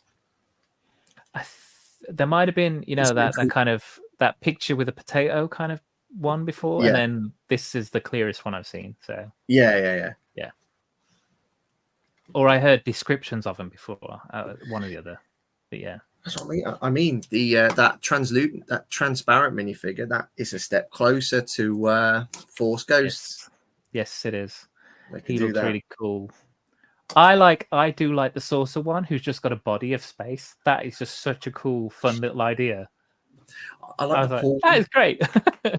I love the one that's in the sort of like a holiday outfit. It looks like Paul. Reminds me of Paul. yeah. And then I like the little accessories as well. You got a little robo dog, a little like robot penguin thing. Yeah. There's just such cool little accessories with them as well. Yeah. And pink space baby as well. Oh yeah. Pink space baby. Yeah, Mark's interested in seeing the what if, and he wants to see a white Darth Vader. Yeah, that black Millennium Falcon's going to be a special one. I can't wait for that set. Yeah. Yeah, that's a good point. Yeah, Padme and Ahsoka were friends in the Clone Wars series. That's true.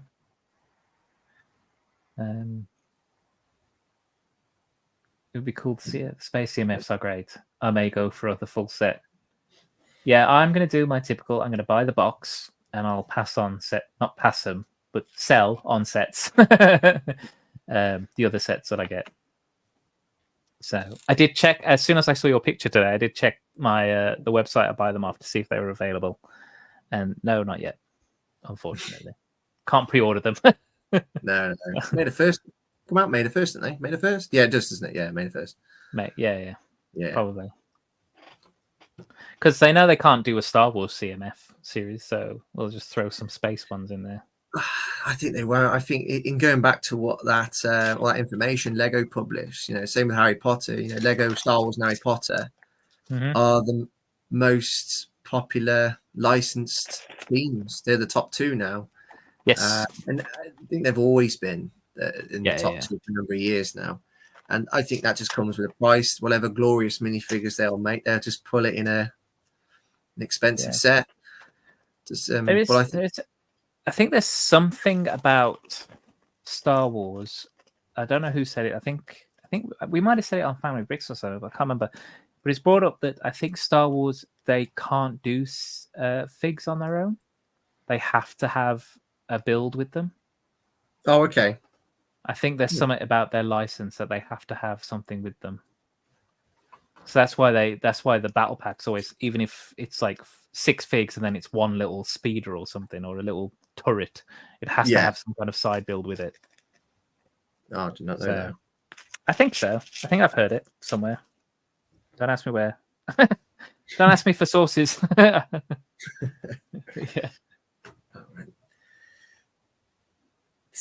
And TJ saying White Darth Vader is from the Star Wars Infinities comics, which is basically a Star Wars what if. Yeah. It's a good read. They did one for each original trilogy movie. Ah, okay. I did not know that. Yeah. I know that the comics have like fully expanded a lot of the Star Wars universe. Same with the books, but obviously now they're all considered is it legacies they're called? I can't remember. But they're not canon, they're the other version. Yeah. That's how I know there's already that assassin version of C-3PO. That crazy droid who can kill people. But he's a protocol droid.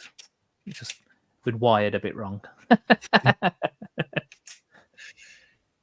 yeah. I wonder what this unnamed minifigure is going to be in the Dark Millennium Falcon. There's still an unnamed character, isn't there? I don't know who it's going to be. Yeah. Did you see the leak of the Grogu's escape? I did. Yeah, I think it's what we were expecting, that type of build. Yeah. I agree. Yeah, I think it's not too bad. That what's the name of the character who saves him? Yeah. Callum Beck, is it? Beck? Yes, Alan yeah, Beck. Yeah. I think so. Yeah. Looks good, and there might be considered part of that set a section of the Jedi Temple.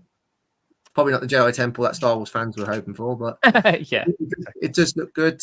I think that Sith Infiltrator looks very good, very nice. I'm happy that there's a Sith Infiltrate. As much as I say, Lego Star Wars do a lot of repeat sets. Yeah, I never got a Sith Infiltrator, and it was one I love the look of. Obviously, when I saw Darth Maul for the first time in cinema, I was like, "Oh my god, I love him!" And yeah, so yeah, when they first did his set, and I was still like a late teen in in Lego, we didn't buy it. I was just like, "Oh," but yeah. So I'm very happy they're doing one because I will definitely get one. And obviously, it comes with the character. Who's that character? Saw Gerrera. Oh yeah, yeah. They're definitely they're making minifigures for one that don't have any connections to the set, or minifigures that's likely to appear in any sets. Yes. Yeah, I agree. Yeah, which is a good move, to be honest. I think Star Wars fans should be really happy with that. I most certainly am. Yeah, I suppose it's their way of getting around the whole CMF thing, I suppose, as well. Yeah, definitely. They don't have to create a set just for that one figure. They could just create that figure and throw it in some random set. Yeah. Like, yeah, it's a special. Yeah. I think what is really, really important is that they didn't put the 25th anniversary printing on their backs. Yes. I think it's better just to have it on a little minifigure stand. Yes. Yeah. And those little stands, I think they've taken us something out of like the whole Mario. You know how you can link all these little things together? These stands now, they come with a 2x4 plate, and you can just link them now. Yeah, as opposed to just being a flat plate on its own. So, because them's the sets I want to get. Well, saying that, I definitely want to get the sets that've got all those minifigures in. Yeah. The Tantive 4 is great. I just wished it was diorama styled. Yeah. I just think it would be nice, just a black border, little quote tile. That would have been nice. And then the Dark Millennium Falcon. But then again, I'm also looking forward to seeing what this Jabba's sail barge is looking like. Yes. Just Imagine if they put a human jabs in. Human jabs. That no, it would just be insane. Yeah. Not like you could put it as like a special minifig. I know it's technically a character that we've seen, but not in that sort of in that appearance. It'd be Yes. amazing if it was part of the minifigure series, like the special figures that they put in. Yeah, it would be cool. Because, but again, I mean, I don't know. It's technically not canon, but it's a alternate. Like, have you ever seen Funko Pops have done the concept design stuff of Star Wars? No, Have you ever I seen? haven't seen Okay, so not you know really in the loop with Funko Pops. yeah. Well, you know, I can't remember his name. Richard something. I think did a lot of the concept artwork, and Funko actually took the concept artwork and created the figures for them. Oh, okay. So Darth Vader's got a much more angular, like, features to his kind of Yeah. robot type helmet and stuff. Yeah, they did some of that, but yeah. So Lego could do something like that where they do concept versions of the figures. Yeah. Characters, sorry, yeah. Have you ever heard when Darth Vader was David Prowse? Yes. His voice. Yes, I heard it. How different. And we're all going, thank God they hired James Earl Jones. Absolutely. Yeah. Man. I mean, Lego could do that. They can include one of those voice sound bricks, whatever they're called. Yes. Yeah. Press Yeah. play and you can hear that. But yeah. Yeah. I mean, they're probably bound to put that in R2 first, just because. Golly, they should have done with the one that just come out. What if Luke missed the Death Star shot? What if Luke died on Hoth? And what if the rescue of Han Solo didn't go as planned? Those are three. Oh, okay. I'll tell you what I wish. I kind of felt that Darth Maul. That's a good one. Yeah. What's that? Dryden Voss. Oh, yeah. The one with he had the red marks come on his face when he got angry. Yeah. I think looking back, I love the prequel trilogy. And I kind of think, should Darth Maul have died in the first one? Could they have I suppose because like Count Dooku came in, he probably replaced Darth Maul. Could Darth Maul have been killed in the third one with Count Dooku maybe? Yeah. I don't know. Because I mean, obviously they brought him back in Clone Wars. Yeah. And then he was in Rebels, and that's when he got his final scene with Obi-Wan. And that whole scene was brilliant. Like, all of that was really, really well done. But yeah, I don't know. Because I suppose if he survived, they'd be hunting him, or it'd be a focus for the Jedi to go after something, rather than having the mystery of not knowing who the other Sith was, whether he was the master or the apprentice, and all that stuff that came into it. I don't know. But No, he's got this perception. Maybe it's just because I don't know. It's like I always get drawn by an antagonist. I do like an antagonist, and I just think if they didn't make it through an entire film, were they that powerful? Yes, I don't know. I understand what you're saying. Yeah. It's like Snoke. I think he died. I think he shouldn't have died in the second one. The Force Awakens. They should have waited to at least the final film. Yeah, Snoke. The sequels, obviously, I think the sequels are my least favorite. Yeah. I'm not saying they're terrible films, but I'd say the problem with them was that they didn't have a predetermined story to push through all three. Yeah. So that's what George Lucas was, I think, good at, was that in the originals and in the prequels, he had a specific story to tell. And things might have changed around that, but, you know, he had pretty much what he wanted to say. And then when it came to the sequels, oh, hello. Right. When Trying to it find a came to video. the, I was yeah. just watching. I was just trying to like get some instructions on how to assemble this because it's so difficult. Oh yeah, yeah. Little, Yeah, I was gonna say, like with the sequels, I think they were just lacking a clear vision of story, a clear and it kind of they allowed the directors to play with the story. And one J.J. Abrams did one thing, which was very fan servicey kind of thing in the first one. Yeah, and a lot of people were saying it's a lot like A New Hope. It's like a rehash of A New Hope, but bigger. And then obviously, I can't remember, was it Rian Johnson? Was that the guy that directed the second one? Yeah, it was. Yeah. Now I know his films are a lot more. They're not so mainstream. He did a lot of like independent film, and then he did one big film. Then he got asked to do Star Wars, and he wanted to do it his way.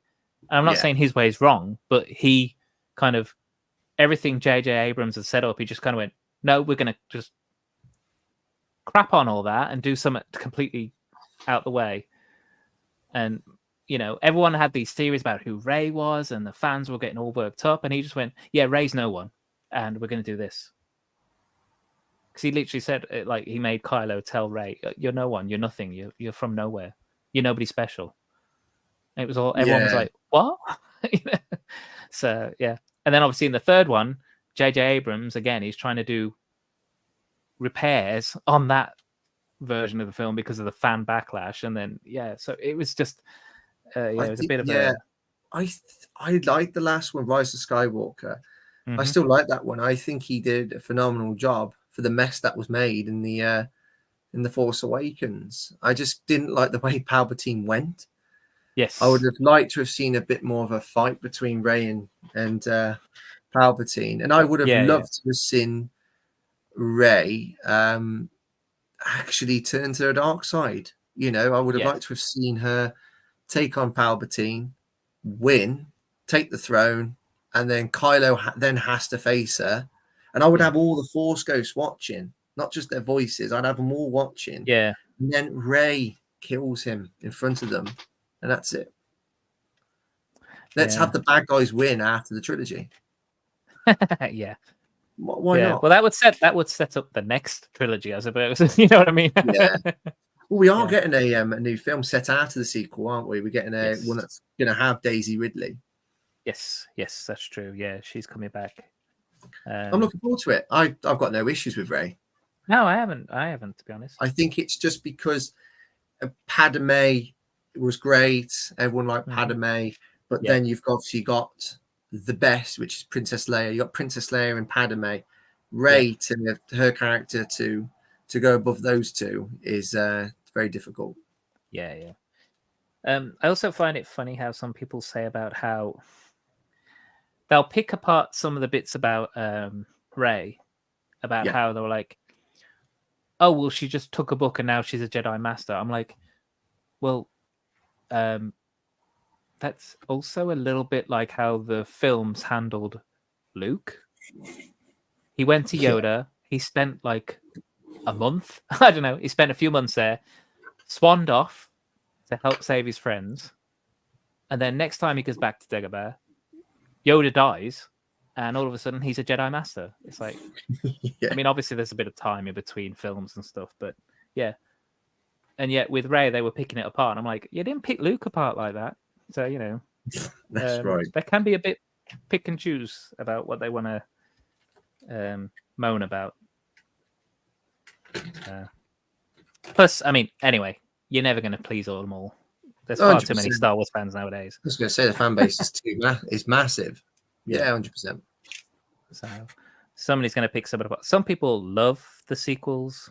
I know Jean's version. She really, really likes the sequels. She loves Rey and what they did. So yeah, I did. I remember I went to the midnight show and I that whole experience. I think that was the last time I was buzzing for a film at cinema. I love the cinema.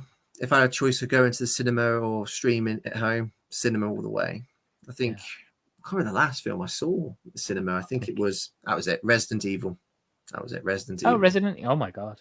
Oh, I love Yeah. Resident Evil, and the film Yeah. was actually a mishmash of the first game, the very first game, and the second. Okay. Yeah. Yeah. I haven't played them, but I know the story.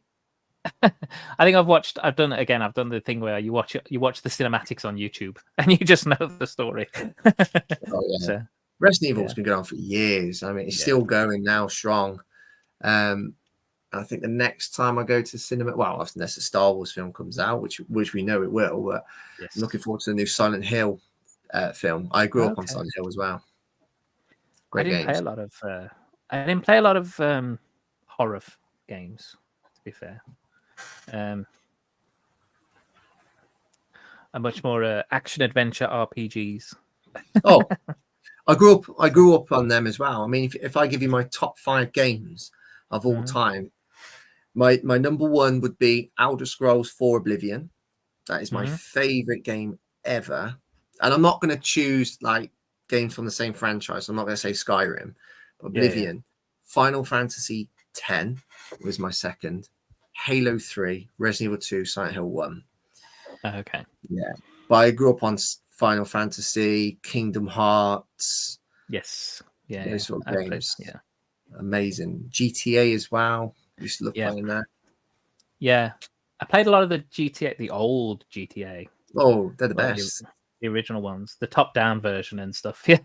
Oh, the one with the bird's eye view. Yeah. The first ones. Yeah. When you run over somebody, all it just goes is like that. Yeah. Yeah. They were brilliant. They were. Yeah. Do you remember games like Sega? Do you remember Golden Axe? Do you remember Streets of Rage? Yes. Streets of Rage. Double Dragon. Remember that one? Yeah. And there was Beast something Beast, Altered Beast. Yeah. Where you could become different animals. Yeah, very good. The Nurse, Oblivion. Yeah, I still play it to this day because I don't call them RPGs. I call them freedom games because you only have to do something at the start for the first hour, and then the game is you can go anywhere, you can do any quest in any particular order, and it can affect what's going on in the game. It's just like so good. It's not like you got to do this now, this now, this. It's do whatever you want. But yeah, Silent Hill, going back to what Mark said, the scariness. Yeah, there's some there's some scary moments. Yeah, there's a moment I remember there was a scene where you go into this dark room and it's like full of mannequins. And then you go to the other side of the room, you can hear this woman sort of yelling. And for like a split second. And as you go back to the side, see the mannequin, the head's fallen off. It's blood. So good. But it's not just like pure good, but I always find it's tasteful. And plus they've just got everything right. The characters, the scene, the music. I like a good composer. Musical composers like Final Fantasy had great music. Silent Hill did. Yeah. It's all class. You know what also had great music? Hogwarts Legacy had some amazing music. I've never played Hogwarts Legacy. I need to play it. You'd think you do need to play it. Yeah. I'm just in the middle of Skyrim because Elder Scrolls 6 should come out before I die. Should do because it's taking ages. It's E3, which is a gaming event that happens every year. They made a trailer 4 years ago, like 30 seconds of Elder Scrolls 6.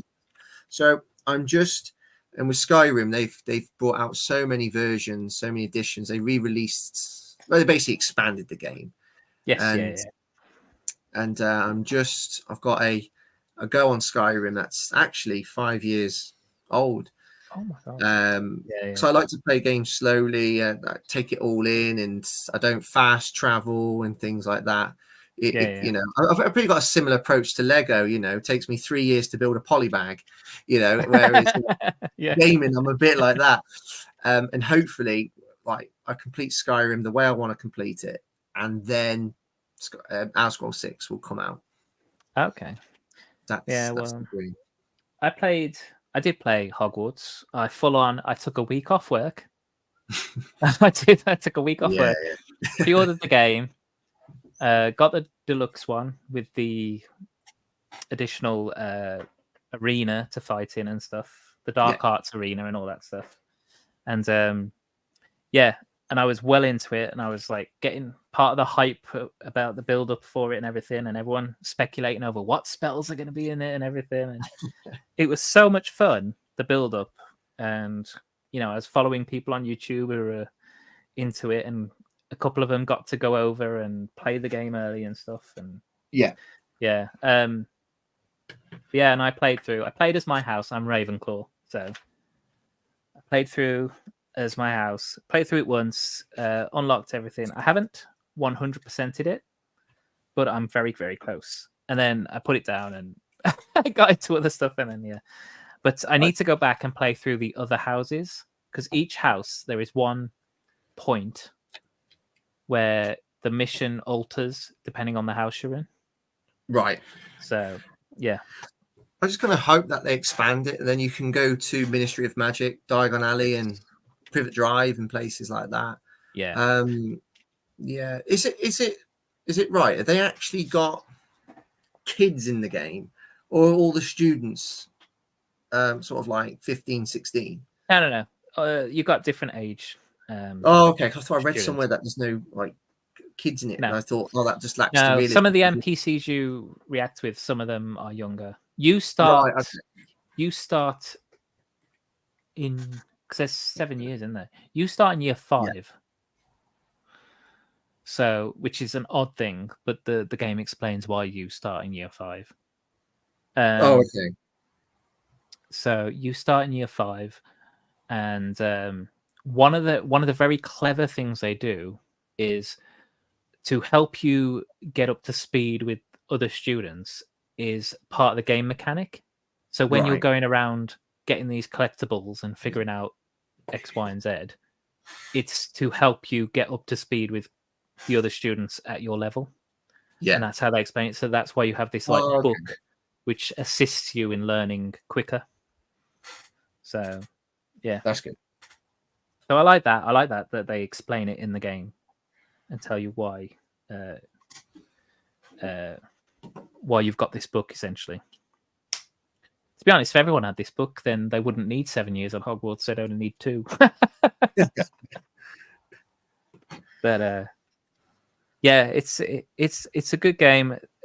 The a bit of a critical point on it was that there was supposed to be kind of a morality thing built into it, and then they didn't really follow that through very much. So your choices don't make a massive impact on the game. Oh, okay. Yeah. There's only really kind of one point in the game where your choice does make a kind of impact, but again, that's kind of very close to the end of it. And that took a while. Yeah, that took a while, didn't it, for Legacy to come out? Yes. I think, because there was a lot of people that was just getting a little bit impatient. Yes, but I think because it was a studio that wasn't huge, right? They'd done like Disney Cars, and they'd done a bit of the what was that game where you put the figures on the mat and then they come into the game? The Disney one. Again, the graphics weren't like huge. It was like a sandbox game. You put a character on a pad, and then suddenly that game appears in the like an emobi thingy. I can't remember what they're called. But yeah, so they hadn't done massive games. So this was their first big game. Avalanche Software. That's what it is. And they said all the people who were working on it are huge Harry Potter fans themselves, and they wanted to do it right. And to be fair, walking around Hogwarts is brilliant. When you're doing it in the game, you're just there. The first time you're playing it, you're just there going, "Oh, look at this! Oh my god, look at that!" You're not even doing the missions. You're just walking around going, "Oh, look at that! Oh my god!" And that's that. And there's so many references to the books and everything and the lore. It's so good. That's great. So yeah, it needed it as well. From somebody who loves Harry Potter, and he needed that legacy, and he need this new TV series. Yes. Yeah, it comes together to hopefully preserve this wonderful theme of Lego. Yeah. Absolutely. I recently finished Lego DC Supervillains. Pretty fun game. I have Skywalker Saga to play next, but I'm taking a game break to watch some shows. No worries. Skywalker Saga is really good. So I've played through that. That is fun. And there's a lot of throwbacks to the old Lego Star Wars games in that as well. So Tomb Raider, Final Fantasy, Gran Turismo, all the best PS1 game series. Yeah. Tomb Raider. Yeah, Tomb Raider was the very first PlayStation game I played. It was the very first one where she had like a triangle chest. Yeah. I absolutely love that. Number 2, number 3. I think I stopped playing Tomb Raider after number 4, which was Revelations, which was when I think it was when she was young. I think the first part of the game she was young. But I used to be into Tomb Raider, and I bet Monarch had the pleasure of, because he was able to go to a mansion and just sort of do tutorials and train and so on, and everybody used to shoot the butler that just couldn't die. Used to lock him in the freezer. That's right, yeah. And he used to be quite creepy because he was very slow. And no matter where you went in that mansion, he'd follow you. There's a little maze. There's a little maze in the garden. He'll follow you. It was creepy. Yeah, I remember him. Because they've just remastered them as well, haven't they? Yeah, that's right. But it was him. I used to have like reoccurring nightmares of like just the feeling of no matter where I go, somebody is walking towards me. Right, Trevor? Yeah. Hey, Trev. Yeah, that butler. He was responsible for these dreams I had. Just like I'm running off somewhere, but they're still finding me. Yeah, that's true. No worries about being quiet. You take care of what you take care of. Family comes first. So but he's glad he's out and doing better though. Yeah. So, right. Catch up with a few of these. Hey Trev, sorry to hear about your dad. Yeah. Pleased he's out of hospital and hoping for a speedy recovery. There he is. He's just saying hey to Trevor. Saying thank you, Mark. Yep. Catching up. I'm catching up. Coming up. Hope you are well, TJ. Disney Infinity. Thank you, Mark. That was the game where you put the figures on. So I met a Harry Potter fan at work today and I couldn't shut him up.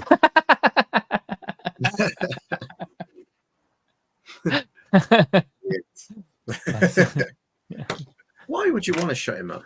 Exactly. You just get him going by going, it's Leviosa, not Leviosa. Yeah. He'd make weird creep.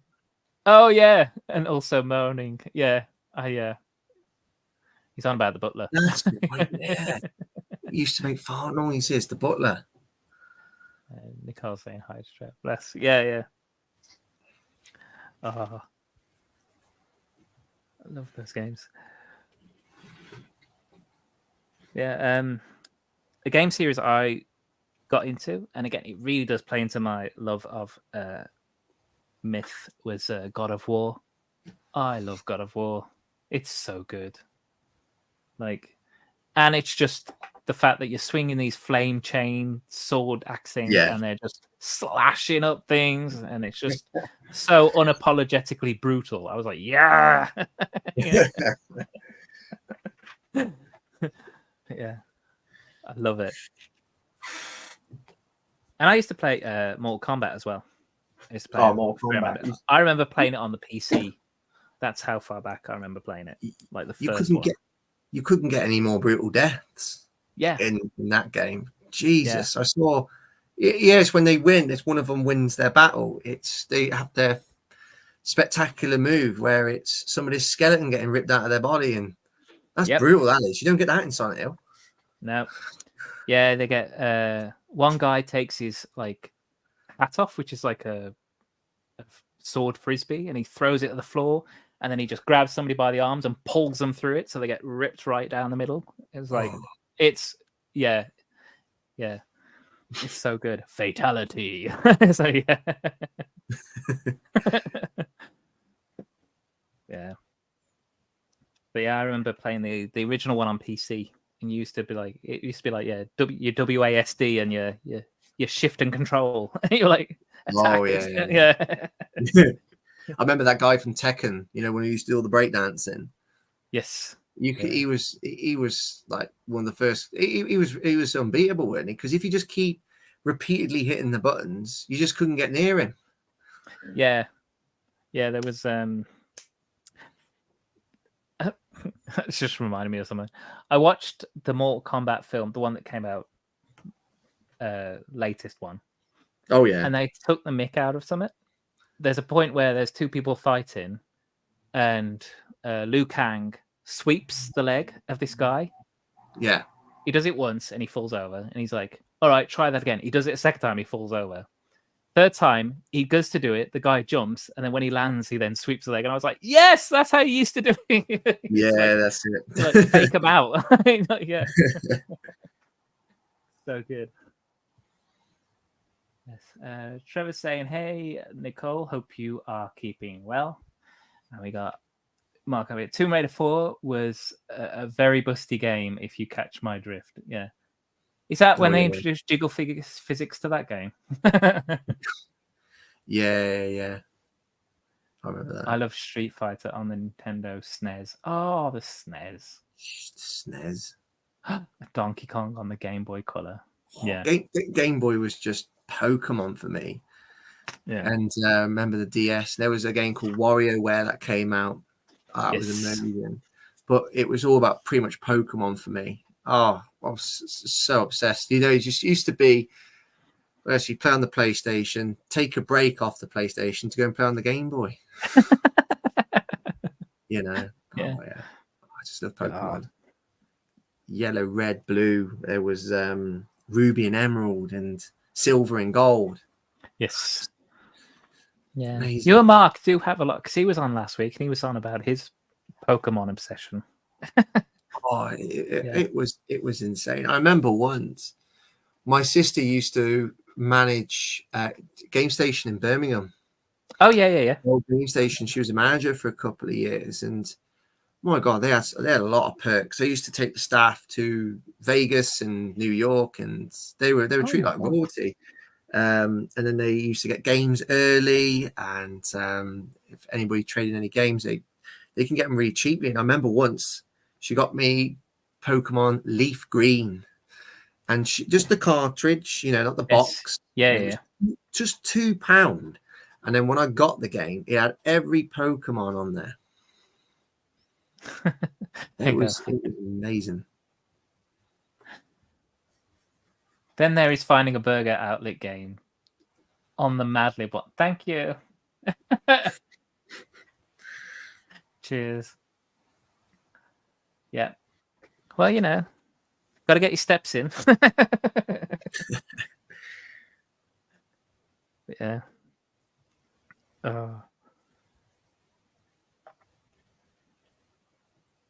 Right. Sticker time.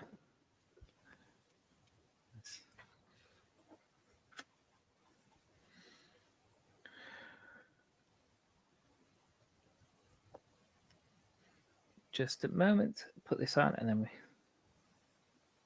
get back to it. Nope, that way around.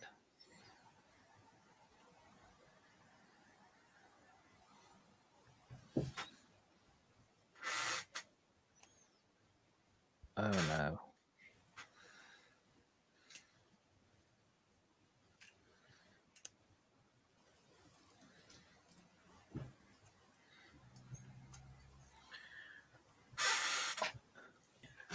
There we go.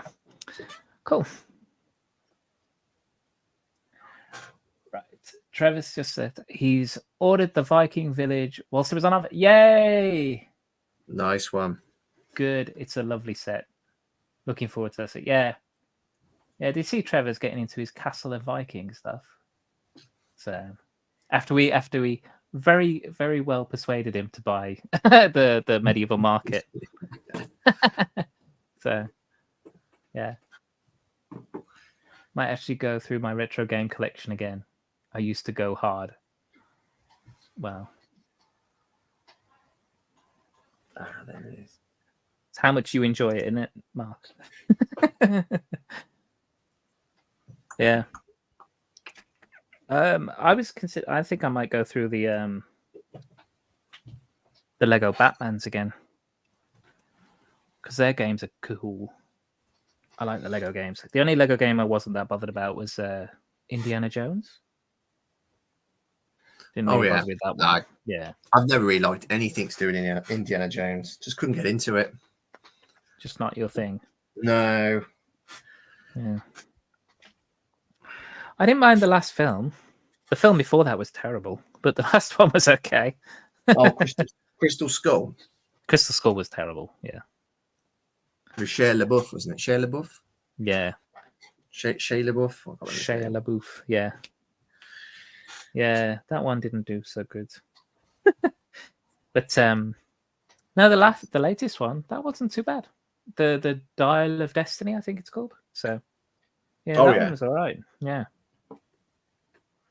But no, I didn't really play a lot of Lego City. I think I've got like one Lego City game. And I played the Lego Movie video games, both of them. Yeah. Yeah, Star Wars, obviously. Just Star Wars, Harry Potter. Lego Harry Potter's brilliant. Did you play the Lego? Not the Lego Harry Potter game. Did you play the Harry Potter games? All those ones, the old ones. Oh, yeah. Where they invented Flipendo. Flipendo, yeah. I remember playing them, yeah. I think I stopped. I think I played half of Prince. That was the last one I played. But I kind of found them a little bit boring because they were games where you knew what was going to happen. Because you've seen the films. Yes. That's why I didn't really like them so much. Oh, yeah, I suppose so. I think the only reason I liked it because you could technically go to places you couldn't really see in the films. Yeah. You know, you could fly around the borough. Yeah. And things like that. And so I know I think I remember there was one point where you had to go through the Forbidden Forest and do a lot of stuff. Yeah. Yeah. So, and I think they had more of the characters and plants and things than they had in the movie as well. Yeah. So that was good. Yeah. Always into playing them. I remember playing them and getting bored so easy. Mm-hmm. Yeah. But I played a game. I had to finish it. Oh, okay. A completist. Yeah. Yeah. Fair enough.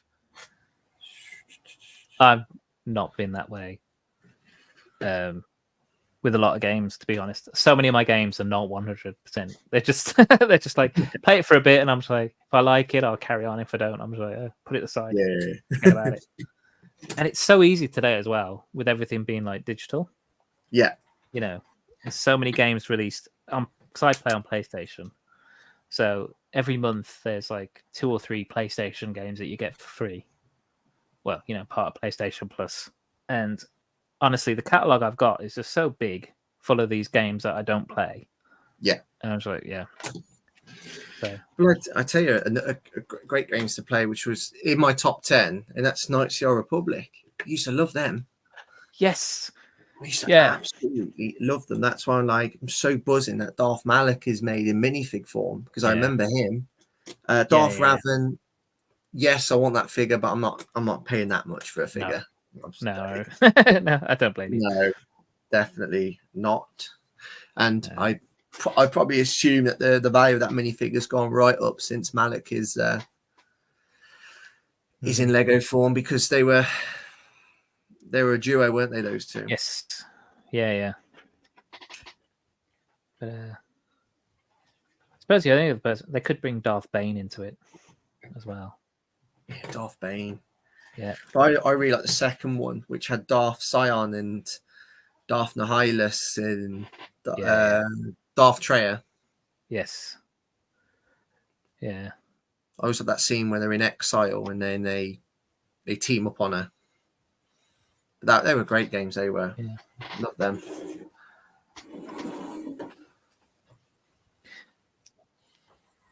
You know what? I really love the cinematics that you can see. Because whenever there was a new cinematic coming out, before I even read what it was, I'd see the cinematic on an advert or something, and I'd be like, oh, they're making an animated thing that's this cool. And then it was like, no, it's a game. I was like, oh, I'd always want an animated, CGI animated film that looks like the cinematics from that game. Yeah. particularly when they like that. I love that scene where they crash into the Jedi Temple, and then Oh the yeah. ship opens, and then you just see all those red lightsabers light up, and you're just like, oh wow. Yeah. Yeah. Oh, it's so good. Right. Ooh. Retro game collection. I am loving the castles, knights, and Vikings. I'm thinking at the right price to get the Lion Knights castle. If anyone does see an offer on that set, please drop me a line. They make great displays. That is true. And if I see an offer, I'm going to probably take the offer and then I'll let you know. Yeah. I know the Lion Knights castle isn't as widely available. It's a lot more exclusive to only a few retailers. But yeah. I used to love playing Crash Bandicoot. Yeah. Oh my God. Yeah, I remember Crash Bandicoot. I think I played the first one or two. And I played a little bit of the racing game, but yeah. You remember when the cutscenes looked amazing, but the game was absolute pants. Yeah. How far things have come. Yeah. Nowadays, they literally just take parts of the game and put it on as a cutscene. So. Yeah, gaming's come a long way. And we've seen most of it, to be fair.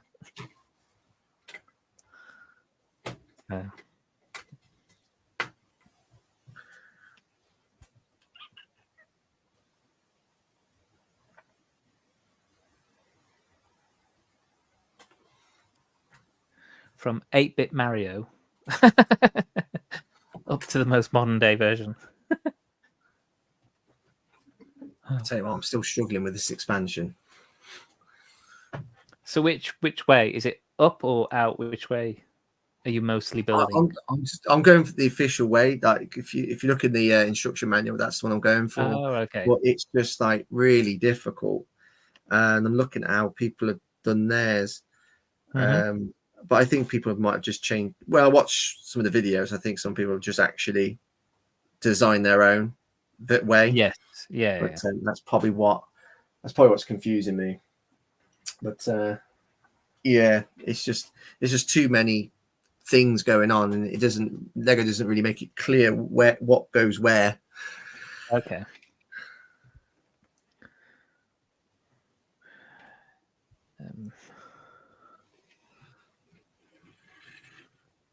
That should go there.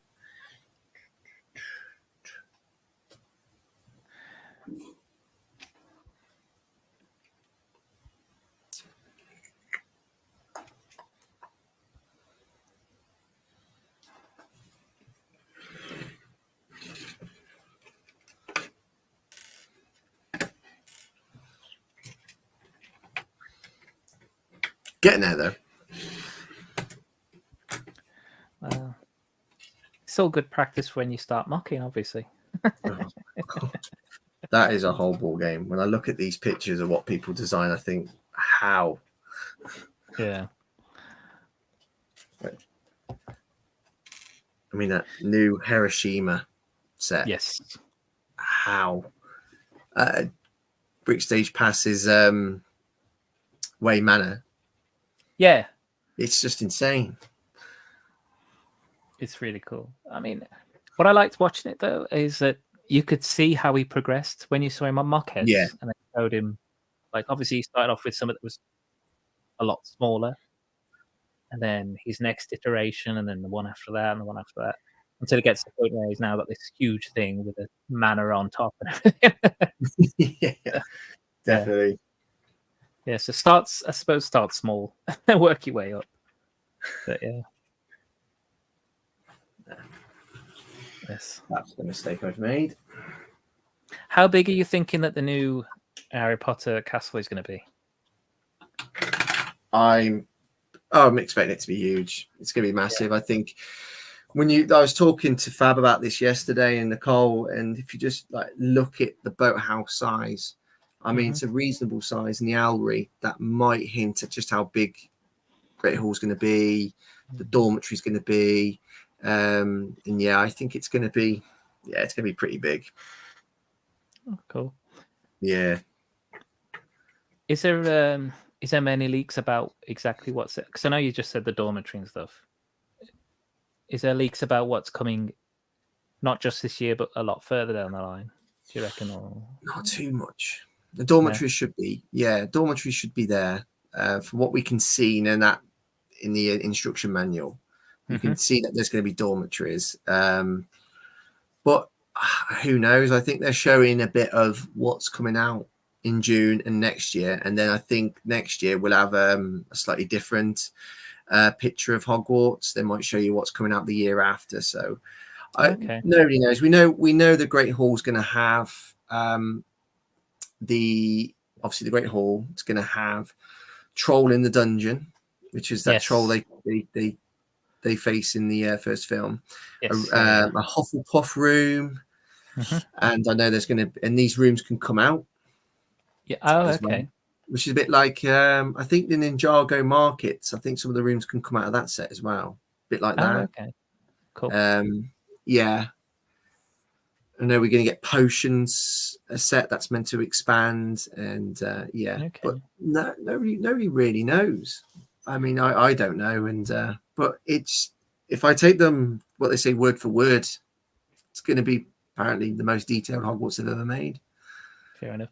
Do you reckon they're going to do more on this one than they've done before in the other parts of the grounds? So maybe like a glass house section. Oh, with all the greenhouses. Yeah. If it could be I kind of think like Hogwarts Castle and Grounds. I think they might flesh out that. I really do, because if like you've got Durmstrang and Beauxbatons in that set, and we know that's coming this this year, so I think they might just flesh it out, Hogwarts Castle and Grounds. I think that's what they'll do. I think they'll have the Philosopher's Stone tasks. I think they'll have the greenhouse. They've got, because you got in the Castle and Grounds, you got the potions, you've got the Durmstrang, Beauxbatons carriage, Great Hall, you've got the boathouse. So I just think they are going to just expand on that. Yeah, fair enough. And do you reckon as a final cap off to the entire castle, they could do a Quidditch pitch? They need to. They haven't made a Quidditch stadium. I don't count Advent Calendar builds and polybags. No, they've not made a decent Quidditch. They haven't made any Quidditch set since 2018.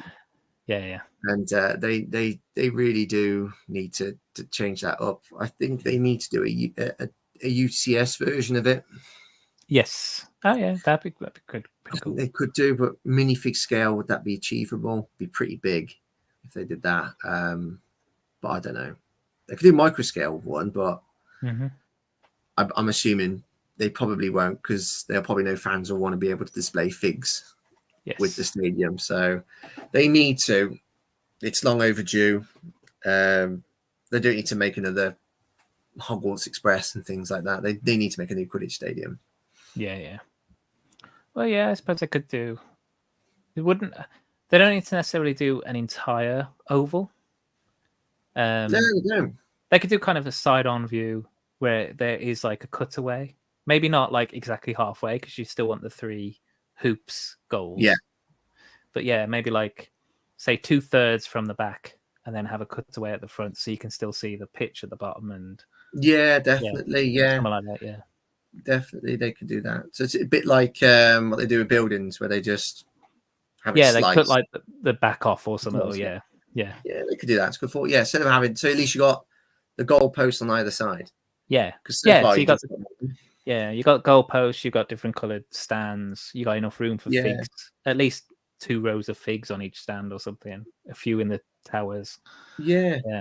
I mean, they are showing signs that they could do that, because they've made a Quidditch trunk, the poly bag. You had the banners last year that came in with the minifigures who were wearing Quidditch jumpers. So it seems like, and Lego do have a tendency to reuse pieces. It seems like they're creating all these Quidditch pieces that they will use in this new Quidditch stadium if they do make that. But we know it's not going to come this year, because we're likely to just have the summer wave, and then it'll be the Borough in September, and then that's it. That'll be it for this year. Talking of hoops, the new spicy chili ones are gorgeous. Hula hoops. Yes. And Trevor saying it. I remember going home from school for my lunch, loading a game via cassette tape on my Amstrad CPC 464. It took my entire lunch to load, and then it was time to get back to school. Yeah. Didn't have an Amstrad, but I did have a Spectrum 264. 264 kilobytes. That's what it was. Wow. Not even megabytes, you know. Yeah. God. It's like a full stop now, isn't it? Like... Yeah. Yeah. Right. I'm on bag 4, and so far we've got the first half of the horse. Here you go. Woo. He's got some nice coral hooves as well, which is cool. So I like that. Yeah. Who had a Walkman? I did. I had a cassette Walkman, and I then had a CD Walkman. I think I had an iPod. I had an iPod eventually. Yeah, iPod when I was about 13, I think it was 2003, 2004. Yeah. Do you ever remember your very first phone? My very first phone was this huge Motorola thing. And like majority of it was a battery. And it used to have a pull-out antenna on the top. And Yeah. And it only had 2 lines of screen. So, and it was green and the green and black kind of screen, like you see on the old calculators. Yeah. So that was my first phone. Mine was Nokia 3310, I think it was. Oh yeah. Nokia 3310. One of the indestructible phones. Yeah. Yeah. Then it went up to Nokia 3330, Yes. and I think I had a period where I kept changing my phone every year, and or every 6 months. It was a Sony Ericsson T610, which was black.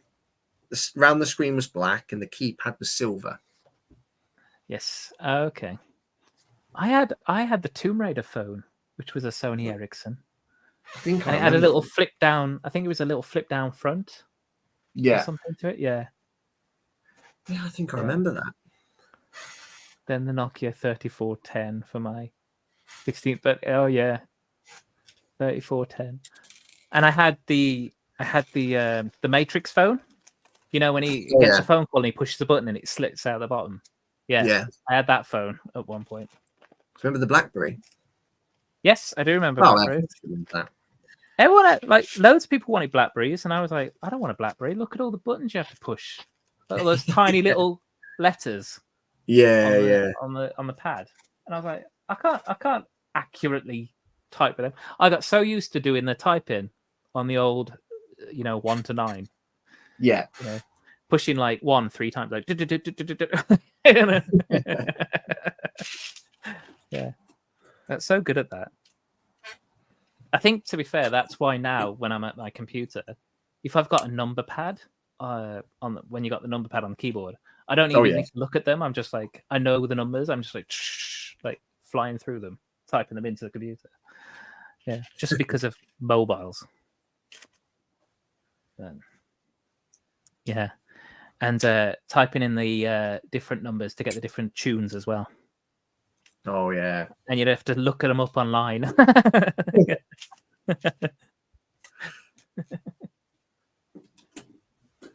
God.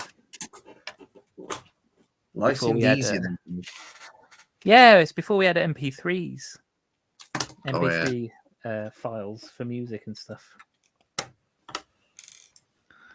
Yeah. God. The old man stream now.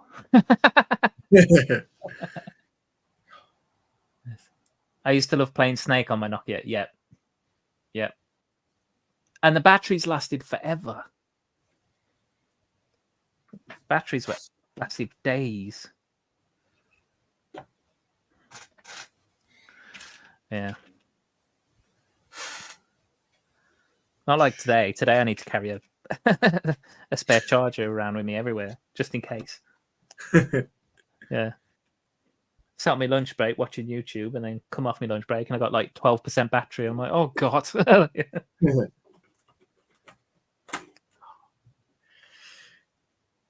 Yeah.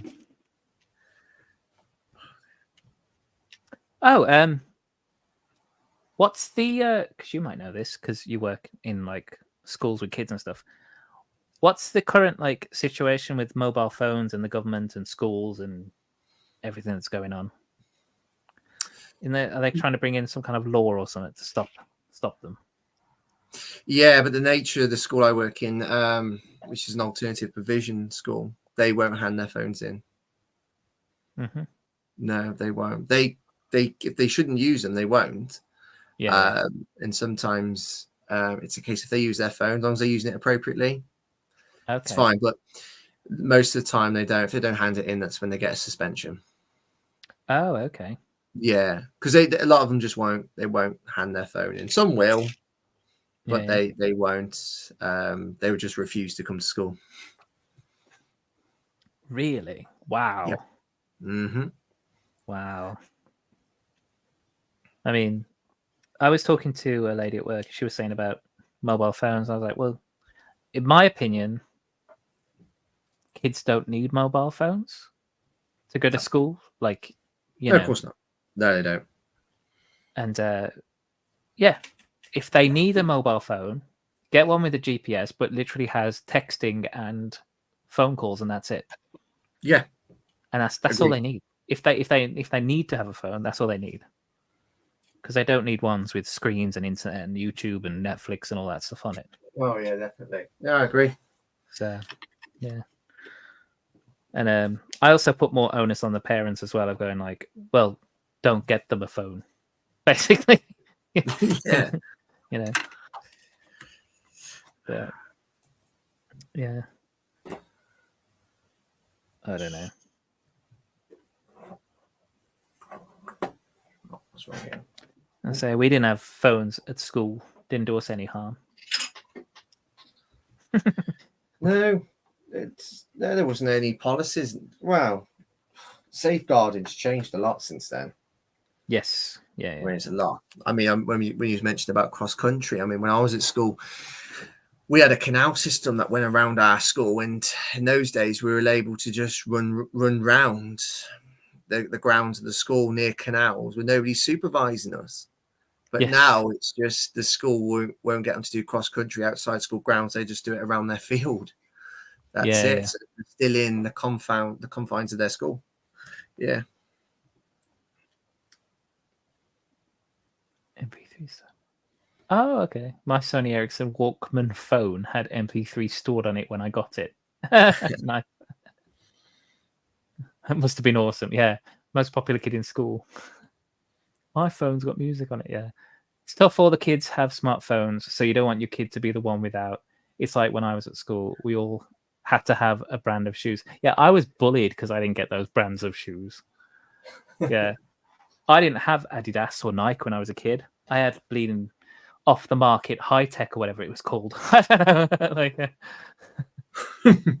Dudley Market. That's where I used to get my shoes. You know. Yeah. So. Yeah, I understand. Yeah, you don't want your kids to be the only ones without, but still,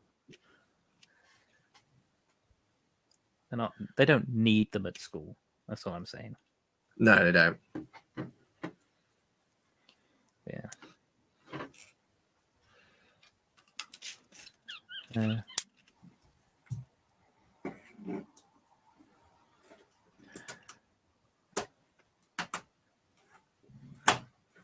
They have these pouches they put in their they put their phones in before lessons at our kids' school. They lock and put in a locker. Oh, okay. So they have to put them in a locker. Yeah. Yeah, they can. Yeah, can do. That's if they have got them open. A lot of kids would just hide the phones in their pockets. Yeah.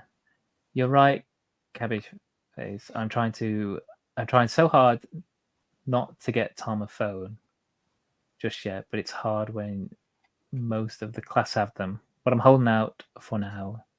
There's just no need to have one. Yeah. Yeah. And cyberbullying, exactly. Yeah, that's the big thing. Like, the bullying doesn't stop at school anymore.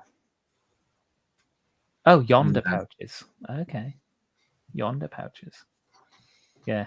Just throw them all in a Faraday cage and they can't use them.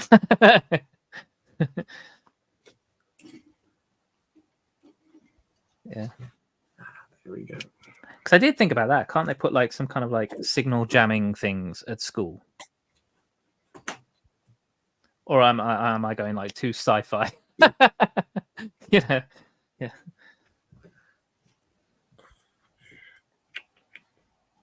Something to prevent their internet usage, stop their 5G signals coming through the school walls or something. I don't know. But no, kids putting the things away and just focusing on the lessons. Good thing. Yeah.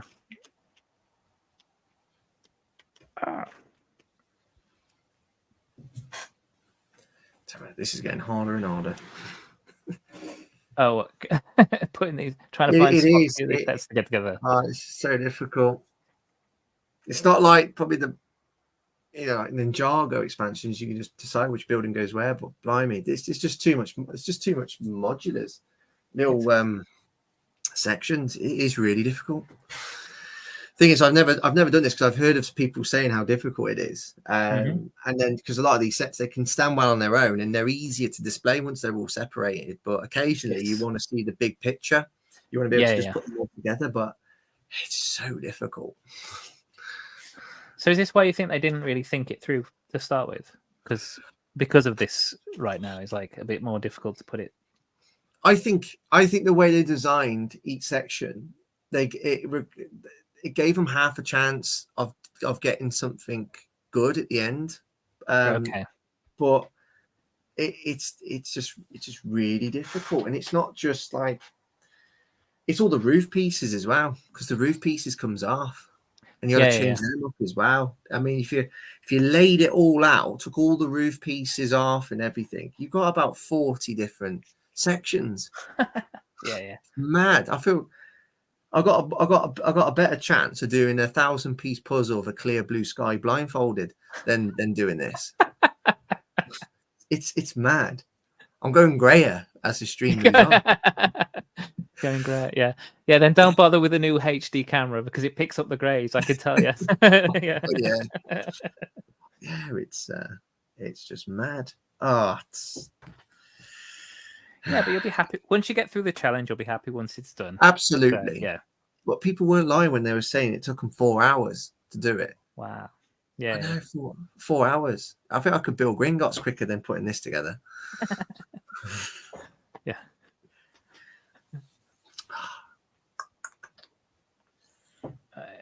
Trevor said, whenever I work within our X-ray or MRI department, it's like I've been cut off from all communications as you just lose signal. There you go.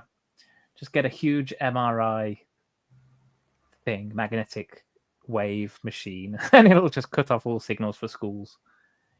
Just a few million per school, I'm sure we can afford it. Our workplace used to hate staff on their phones, but when the run, hide, tell rules, came in, we all had to keep them on us. Okay, fair enough.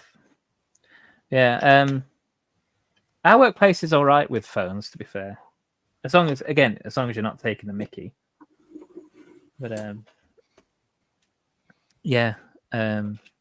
long as the work gets done, if you do have a slight lull in your day and you've got your phone, it's kind of okay to have a peek, or if you get a message or if you get a quick phone call, they're not gonna bite your head off.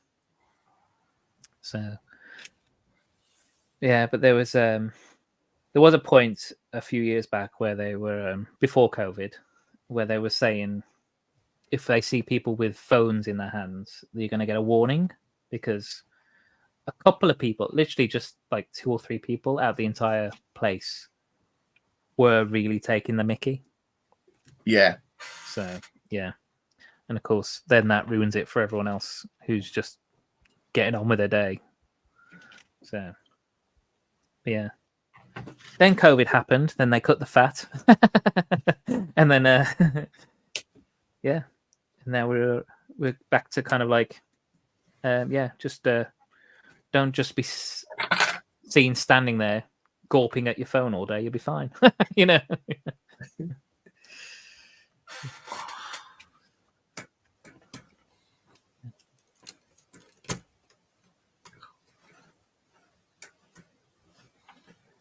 What you trying to do? Add your new sets into your main build. I was asking what you're up to. Yeah. So what I'm doing, Trevor, is all the 2021, 2023 Hogwarts expansions. So all the sets that have got green roofs, they come together to make one big Hogwarts. So that's what I'm doing, and this is the first time I've done it, because I've always had them displayed separately, just easier to display. And once it's put together, obviously the dimensions of the entire, once it's all connected, it will just be probably really difficult to display, because once I've connected this, I've got to figure out how I'm going to display it. Yes, that's another challenge on top. So that's what I'm doing. I'm just doing something I haven't done before. I feel like I have to, and I kind of want to, because I'm just changing up my display at the moment. So I want to just see how they are together. Mm-hmm. And that's it, what I'm doing. But it's an absolute ball ache to get everything together. It's really tough. I like that. It's an absolute ball ache.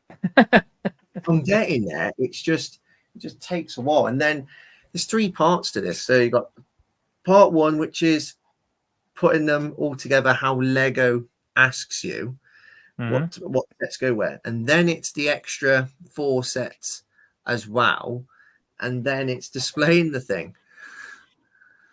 So because like I said, I've nothing in the backlog now. I built my last set yesterday on FabStream, and I'm not going to buy anything for another week, so I'm going to see what I want to build for April. So I thought I'll do this just to keep me going to get to the end of March, but I'm regretting it. Absolutely regretting it. But no, it's gonna look good altogether. And I can't wait to just populate the minifigures as well, because you get, like, across all 10 of these green roof sets, you get 46 minifigures. Are 26 of them Harry? No. Let's have a look. You probably get about 4 or 5 Harrys. Where's 1, 2, 3, 4, 5. I think about 5, 6. Just 6 Harrys. Okay, not too many then. I think there's 6. I think there might be more, but no. I think it's 6. It's yeah. But it should be good. Populating them all. It look good. I can't wait. I am going to see this through. Just connecting the room of requirement. Yeah, that goes there. I'm going off the rails with my next build. Is that a train reference? Orient Express? Maybe. Yeah. He hasn't built it yet. That. Yeah, he did get it though, didn't he? So yeah, could be. Could be, and he got the case for it. Or he was waiting for the case when we met. Yes. I like those cases. It's sort of got like the roof is off, but you can display the roof so you can see the interior detail. It's a bit like what they've done with the what is it? The museum. They had each section broken up. That's genius. I like that. I like that idea. I think they got that idea from the actual Lego store, because that's how I saw it displayed. I think it still is displayed that way now, like this in Birmingham Lego store. It's still like in 3 sections. Yeah. I still need to order a Temu set for the Grimmel place. Still haven't done that yet. Yeah. Yeah, I think mine was 20 by 20 by 30 centimeters for that fits it. As I say, it's just peeking through. You can't quite open it. I haven't tried it on an angle though. That's what I will say. I haven't tried it diagonally to see how. Oh, okay. I haven't tried it diagonally. So try. Yeah. Yeah. No. Yeah. But they're good. They're good. They are. They're good for like. I suppose like the way I see Wicked Brick is getting those sort of cases for like your favorite sets, your top 3, 4, 5 sets. Yeah. But when it comes to like maybe your little gem sets like your Grimmauld Place, you don't need to fork out a case that's the same price as it. No. You know, it's a bit different when you've got like a 300, 400 pound set and you spend 100, 150 pound on a case. But when you're spending 90 pound, 100 pound to protect a case that costs exactly the same, the set for a set that costs exactly the same, I just can't justify that. No, I agree. No. And the thing is, I think I'd like to, you know, when it comes to having these cases, maybe not build the set. Build the set as soon as it's done, then put it in the case. Because I sort of think, wow, I know what the set looks like. Do you lose a bit of the magic when you are putting a case around a set that you've had on display for a while? When you get a bit of dust on the set, do you think, oh, what the heck, doesn't matter now, it's got a bit of dust on, I'll just vacuum it occasionally? I don't know. Yeah. Well, I had Grimmauld Place out, and as I say, I only put the case on it because I bought it for a set that Carl had built, the up house, and then he put that in the glass cabinet. So mine was a little dusty, and I have put it away. And as I say, I can't have it fully out, fully extended. Yeah. But no, I mean, I do appreciate the fact I don't have to dust it anymore. You know. Is it still dust? Is it still got no dust on it? No, there's no dust on it. That's cool. That's cool. That's cool. And I have looked, and there is, with the Temu cases, I did check. There is the top piece does slightly come in at the middle, so that at the very corners there is a bit of a gap. But even that, it's still small enough to not really allow too much particles through. So that's good. But yeah, I would always recommend buying that if you've. I've got one over there. Yeah, absolutely. Yeah, so good. I mean, you talk about Clean My Bricks. There's always somebody that pops up about buying some sort of Japanese, Chinese keyboard cleaner. Does the same trick, but they are a little bit cheaper. But I mean, Clean My Bricks vacuum is not expensive, and they do amazing work. I went over my Hogwarts Express earlier, and it looks box fresh. And I think it's worth paying the extra £10 for a vacuum, which acknowledges Lego. Yes. Not just purely a keyboard. And also because there's so many YouTubers and AFOLs that have done reviews, it validates it. It reiterates that, you can buy it because it does this. And I would highly recommend anybody who wants to keep their Lego clean, buy one of those vacuums. Oh, the exclusive case is now sold out. Oh, yes. Well, I picked it up. I picked it up as a bundle where you get a few brushes and you get a number of the filters to go with it and stuff. So I mean, you don't need to really filters. Well, I've got the same one I've been using for about 6 months, and it's got a bit of dust in it. But you can just sort of scoop out the dust, can't you? And just perhaps reuse well, I mean, that's what I do with, because I got a bagless vacuum anyway. So you're actually recommended that the HEPA filter in there, you're supposed to clean it out, wash it through and clean it out every now and again.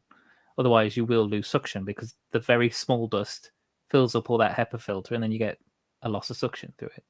Yeah. So, I mean, if you're used to cleaning a bagless vacuum anyway, it's the same thing, just slightly smaller. Yeah. So I already do it. Yeah. But no, it is a good little vac. There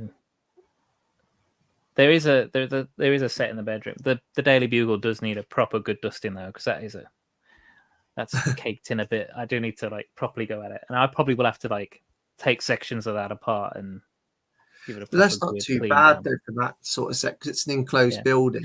Yeah, it's not like you've got to clean all the inside. No.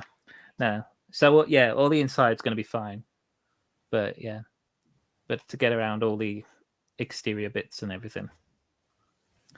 Yeah, I'm gonna.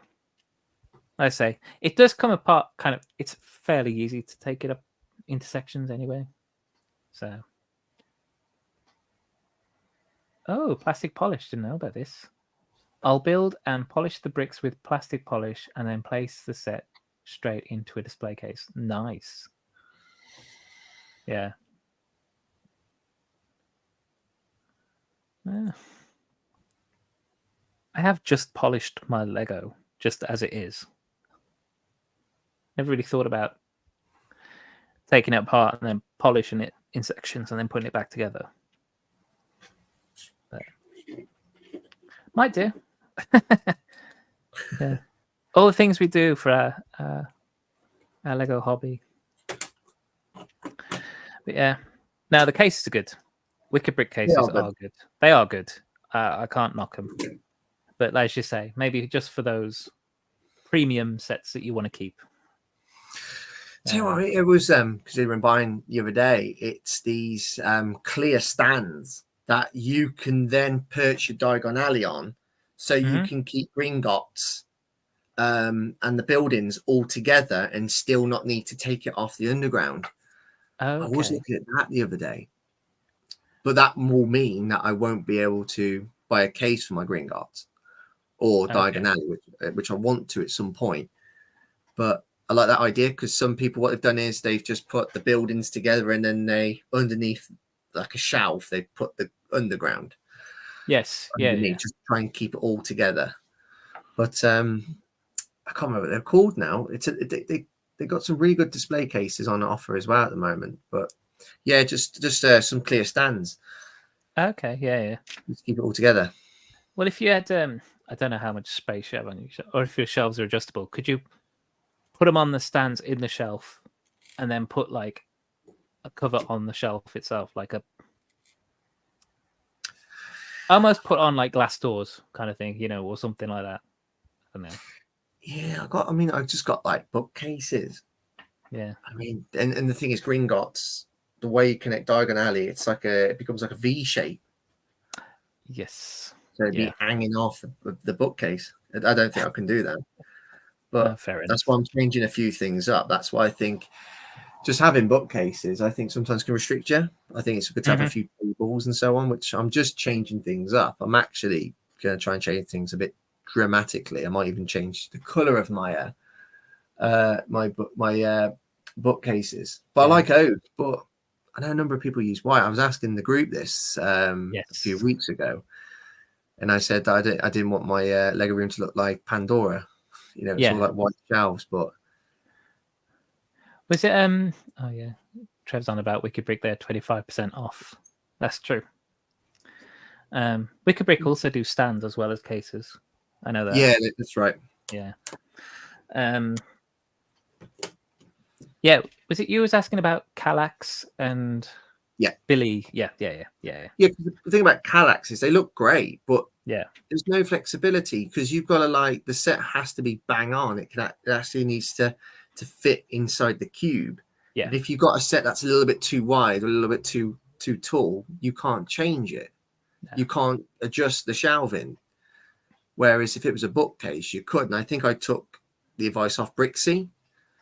Yeah. He mentioned about bookcases and so on. But then again, he's got so much room and even more room now. Yeah, I know. I've been keeping up with his studio updates. Yeah. I mean, it's insane. But he already had a great amount of space anyway. Yes.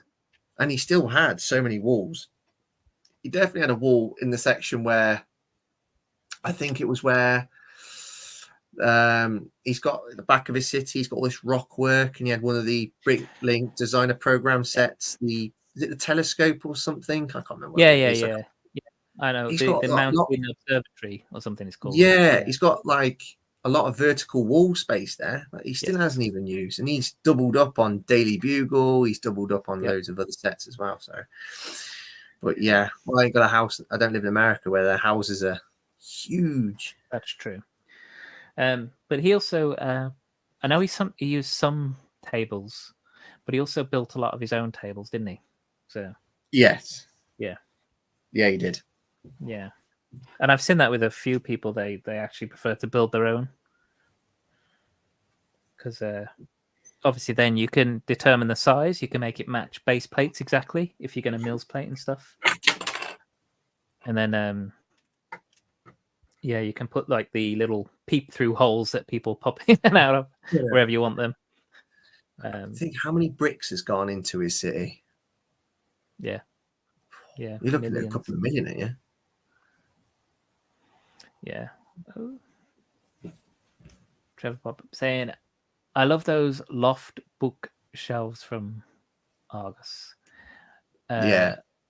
They're on my. Oh, yeah. They're the exact width of a 32 by 32 base plate, and you can get 3 base plates side by side in length per shelf. Ah. Yes, I saw those. That's the black frame with the wooden. Yeah, they are really nice. They're nice, yeah. I think they were reduced on Argus recently as well.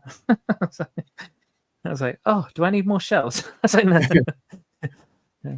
I wouldn't have room to put them up. Yeah. There we go. So, but yeah, I've considered putting up making a bit of space in the living room. Oh yeah, and trying to put a bit more shelving in there because we have a corner sofa and I only use 2 seats out of 4 on them. So I was going to throw half of it away and just have a 2-seater sofa, but more like a chaise because one end won't have an arm rest on it. Yeah. And that free up a bit of space and then put like an extra display sideboard in. So I don't have to take down so many sets. Yeah. So even the ones I'm building now, like this Dream set and the other Dream sets, they're over there. They're just about fitting on shelves, but I've definitely got a couple of Star Wars ships that need to find a home and stuff. Yeah. So, and it's a shame because I like the ships. It's just I don't have room, so something's got to give. So, yeah. A couple of them might have to be taken down, taken apart. So these are cool. I don't know where these pieces are from. Let me show you on this one. These long, they look like witches' nails. Yeah, I don't know where these have come from, but they're cool. Oh, that's cool, isn't they? Yeah, that is cool. It's a nice piece. How you find that set? It's good. I mean, the animal build part of it, so the horse, it's they're using the same kind of axle joints that they use on a lot of the Patronus set. Yeah, I got some similar joints on that, but it's a nice shape. That is cool. And the coral and the black and the magenta and the black is a really nice combo too. Because I think when these Dream sets first came out, I think it was that and the shark ship. Yeah, that was like everyone's favorite. Yeah. This is. I've still got the shark ship to build. Yeah, and yeah, I might leave that till last because that's one I am excited about. To be fair, but everyone built that first, and I was like, oh. I might leave that to last, just because everyone else built it first. Yeah. I'm on my 3rd bookshelf. Yeah, I don't blame you, Trev. I'll need 2 of them side by side to display the Orient Express. Ah, okay. Yeah. Is the Orient Express longer or as long as the Hogwarts UCS one? Do we know?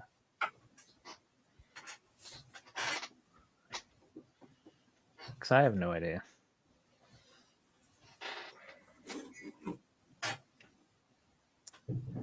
But to be fair, I'd like the Orient Express and I'd like the Hogwarts UCS set as well.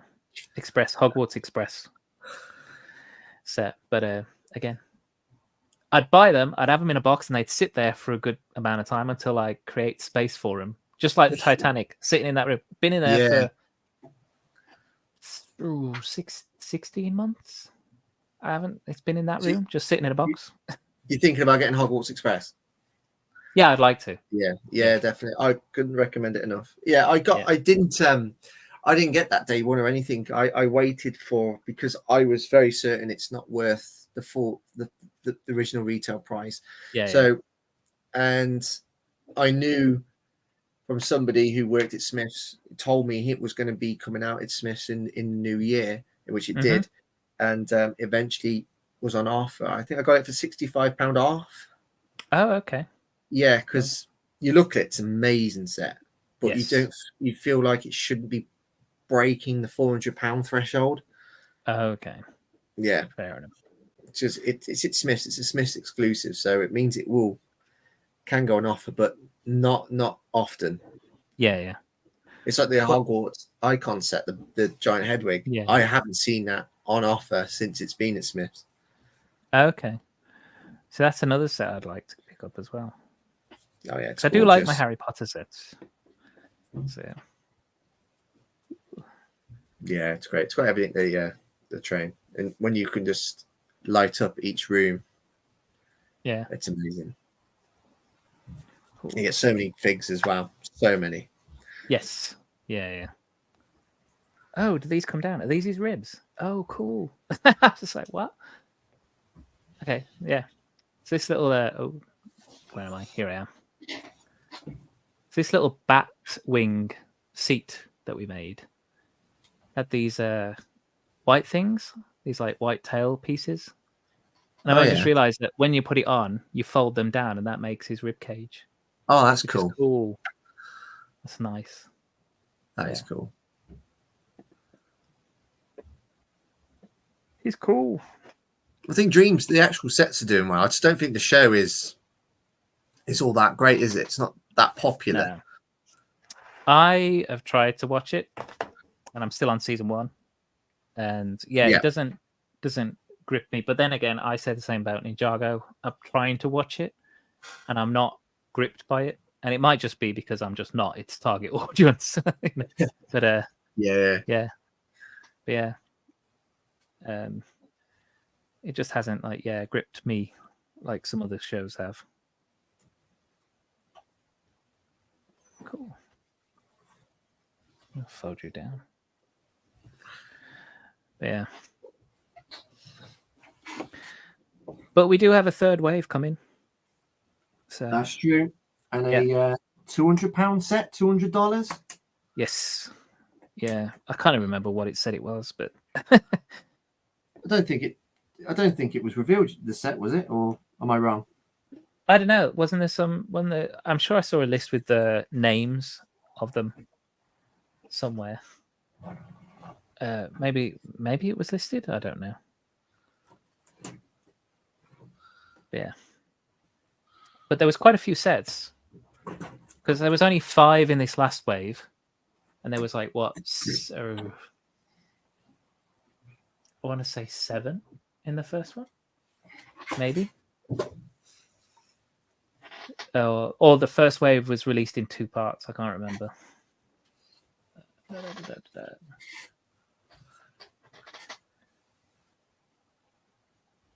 Yeah, I think I'm gonna need a whole new table. It is. I'm getting there now, but it's worrying me. The measurements. Yeah. Well, the bit that we can see. Hang on, let me bring you up big so we can see this bit. So the bit that we can see right here, that's looking pretty cool. Ooh. Oh yeah. Okay. Yeah. Yeah, that is nice. Yeah. Would recommend it though. We'll recommend expanding it, but yeah. Do you know what? I do what you don't even need to get them. Maybe just start with the new Hogwarts that's coming out. Yes. Yeah, could do. Oh, thanks. Yeah. I say I've got the big Hogwarts and I've got the little Hogwarts, but I haven't got any of the modular bits. So, yeah. Dimensions of the Orient Express is 12 centimeters high, 8 centimeters width, and 1.16 meters in length. Cool. TJ tried to get into the Dream Show, but it is difficult. Hasn't quite grabbed me the way Ninjago did. but Ninjago, yeah, Ninjago got me back when I was in the target. Oh, yeah. I wonder if Dreamzz, if it carries on for a second or third season, well, we know it's going to come back for a second season. Do you reckon it will break the £300 threshold? Do you reckon because Ninjago gets its city gardens, markets? I wonder if Dreamzz can do the same. Mark being rude. How does it compare to the Owlery? Yeah. Oh, the Owlery. Yeah, some very interesting play features there. Yes. To wit to woo. Yeah. Yeah. Yeah, I don't know. I mean, I'm trying to think because I don't know the show. I can't say as to what would be the biggest thing they could create. The bits of the show I've seen, I know there's like these island things, so they could, I suppose, create an entire little like island scene, Dream Island type scene thing. But yeah, I don't know. Yeah. I suppose with Lego, they'll see how far they can get away with charging things. So, yeah. Yeah, they will.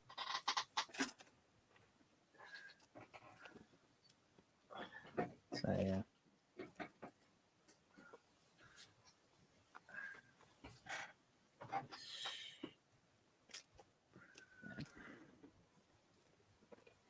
Oh, my door and my dog going crazy. Is this the one? Is it the one dog you got? Yeah. Cosmo is just a little white Bichon Frise. He's yeah. We've got a delivery coming, so he's going back at the door.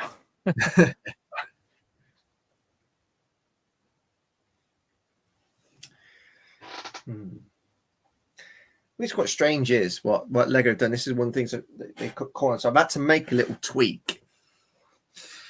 So basically, in the first year, you only had 3 sets. You had the Chamber of Secrets, Pardews Potion Mistake, and Fluffy's Encounter.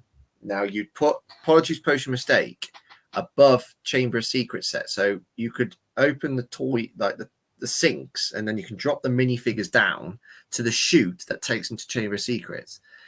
What Lego tells you to do is not do that. So it's actually stopping you to it's stopping the play feature. Yeah. So they tell you to put Gilderoy Lockhart's room on top of the chute. Yes. And then so I've just swapped the Pardews Potion Mistake with the Gilderoy Lockhart's classroom. So that means you can still have the play feature. Okay. Yeah. But they don't tell you where to put Fluffy's Encounter because I think it retired during the expansion. Oh, okay. So, Gilderoy Lockhart's room is the one that's attached to the Defense of the Dark Arts, isn't it? Yeah. And there's nothing around that in the set. No. Yeah. And then you've got his office, Gilderoy Lockhart's office, but they tell you to put it at bottom floor on the other side of his classroom. But in the films, you got the classroom that leads up to his office. Yes.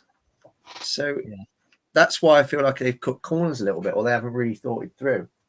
Yeah.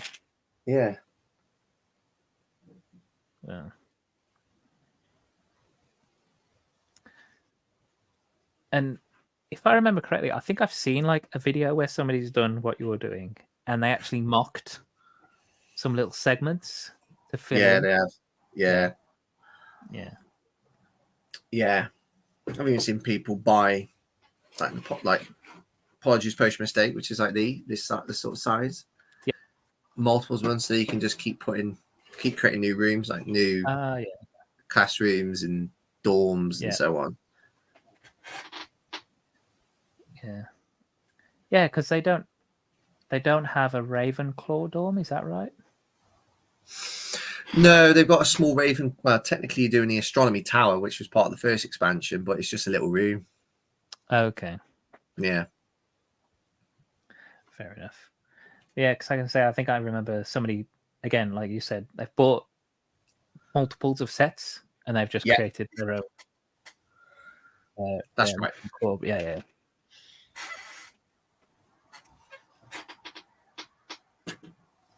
you a Gryffindor? Thought I'd ask. Have you done Yeah. the test? Yeah. Okay. I am Gryffindor. Yeah. I was very proud. Very happy. Yeah. Yeah. Yeah, I've come up as a Ravenclaw and a Slytherin. So yeah, I've taken both. I'm just like, I do actually have a Slytherin cloak from when I went to London to watch the studio tour. And I've got, is it in here? Hang on, let me see if I've got it. Just a sec. I think I've got one of the props I bought. Hang on. Ooh.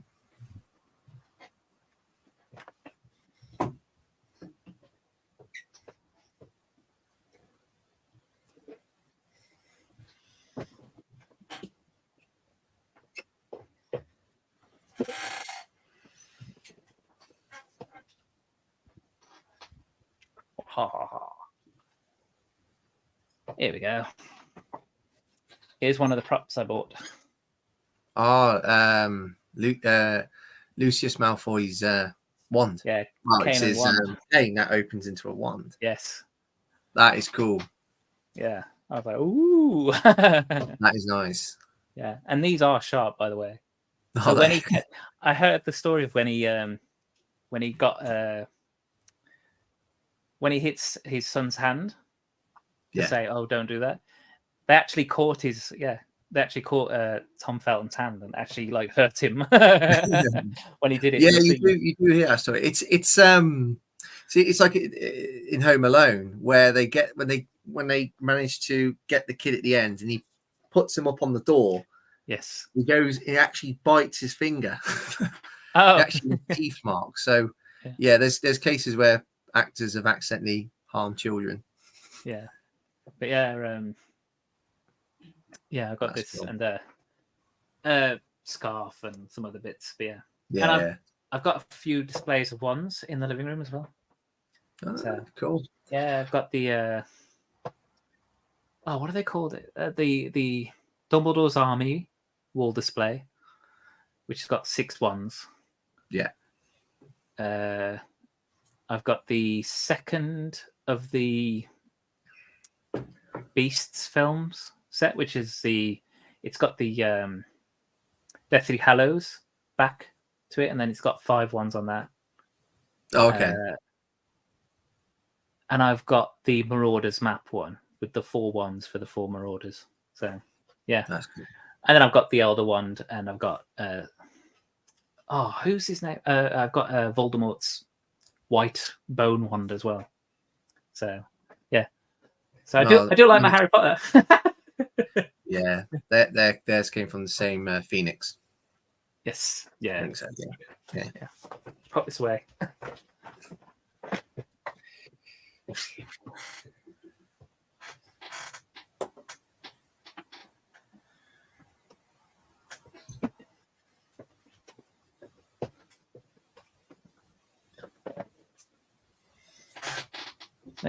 That's what I mean when I've got like a house full of collectible stuff. It's just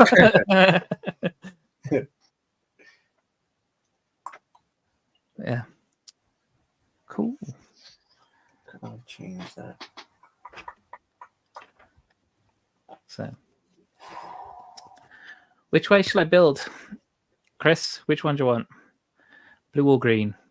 There's like a bird. She's riding a bird on the blue one, or she gets like butterfly wings on the green one. Well, at the moment, I'm fed up of seeing the color green. At the moment, all these green roofs and where they go and so on. So let's go with blue. We'll go with blue then. No worries. Now I'm trying to think, where does Fluffy's? This is so difficult. Where are you going to shove Fluffy? Well, yeah, it's not part of the official expansion. I'm just thinking, where can it go? And then there's this little section here, which is the what's it called? Is that Moaning Myrtle? No, it's not Moaning Myrtle. No, that is that's what's it called? It's where they go through the trapdoor and they end up getting the vines. Yes. I'm not going to Google it because I should know. Devil Snare. That's it. Yes. Devil Snare. Yes. And I want that to be underneath the trapdoor, which is this bit here. Uh-huh. Okay.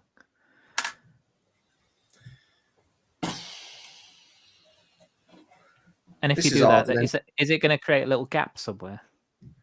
Yeah, it's meant. Well, I'd like to think it could be underneath here. Yes. But then you've got that little space. Just to keep the play features alive. This is harder than doing a PhD. This is honestly, Yeah. this is so difficult. I mean, people complain about R2D2, the big one. Yeah, yeah. Resembling that, Well. but this, Jesus Christ. Yeah. I know people complain about that. I was shocked because I really didn't get that like overwhelmed by it. Yeah. Sean the Right Way from ACOB, he was telling me that he made a mistake and Yeah. took hours. Do you ever watch ACOB? I haven't. No. Oh, it brilliant. yeah. Sean the Right Way is so funny. He is brilliant. It's his voice. They always seem to talk about boxer boys. That it's their term for Battle Pack Star Wars. Oh yeah, boxer, but yes. And I have heard that clips term, of them, yeah. and there are clips of them like fist pumping every single battle pack that they see. And he talks about like he wants to go home and crack open a box of boys. He's brilliant. Nice. Yeah. I suppose over time when you watch the same YouTubers, you can you can sort of play them. Yes. I mean, Yeah. maybe you can play Greg because we've all heard Yeah, we've all, yeah. Lego, Yeah. Lego, yeah. Boom. Boom. Yeah. Yeah. And all you, what's he do? He says that all you lovely lot. Yeah. Yeah. And he was always like, just saying. Yeah. Just saying. Yeah. Yeah. There you go. TJ watches ACOB. He's saying ACOB is it's a lot of fun to watch. Oh yeah. Sean and Brent are great. Yeah. They're just it's just the way they speak and they're just funny. When do Very they show? Like what time? What day? Oh, in the UK for us, it's in the middle of the morning. We're asleep. We are because sometimes like when I get out for work, I get up about 6, maybe half 6 with a push. 6 o'clock. They're just finishing their stream. Oh, okay. Yeah. So I don't watch it live. I always replay it. Oh, okay. Oh, Yeah. fair enough. Yeah. I've been. I watch a couple of American streamers, but again, they're normally streaming early for them, which is our evening. Yeah. Like their midday-ish is like our evening. So yeah. Hey, Tech's in as well. Hiya, Tech. Hey, Tech. Oh, TJ saying it's Thursday nights at 9 p.m. Eastern time. Yeah, and we're like what 5? Well, currently what 6 hours behind that? 5 hours behind? I don't know. I'm confused at the minute. We'll be 5 hours behind that eventually. So we're asleep. Yeah. Greg's impressions are spot on. Yeah. Yeah. Even lads, how are you? Yeah, we're doing good. Yeah, not too bad. Getting grayer every minute though. Yeah, Chris is attempting to rebuild Hogwarts from scratch. The anniversary sets. It's honestly, fed up now. Yes. Hope you and the family are doing well, Tech. Bless. Hey there, Mark. Yeah. Yeah, and I'm building this lovely beast. So, yeah, from the Dream series. And it's good so far. I'm on the final bag. So I've just got this little build to do, and then that's it. I hope you're doing good. I wonder if Tech is maybe doesn't even want to think of it at this point because Bricktastic's just finished. But what's the next project for next year? I suppose with these big, massive mock designs that people are like unbelievably talented to design, I suppose you need to like think about what's going to happen, what you're going to build next, because then you got that time to then think about it and then get all your pieces to then build it. I suppose it's a project that lasts a year because you don't build it last minute. Most people don't. Tech, however. Yeah. Is him and what's his partner in crime? What's Sam. his name? Yeah, not that Sam Smith. Yeah. Brilliant. I don't know how they can do that. I can't even mock a minifigure. I mean, how what they do is just insane. You know, these guys should be bloody Lego designers. Yeah. Yeah, 100%.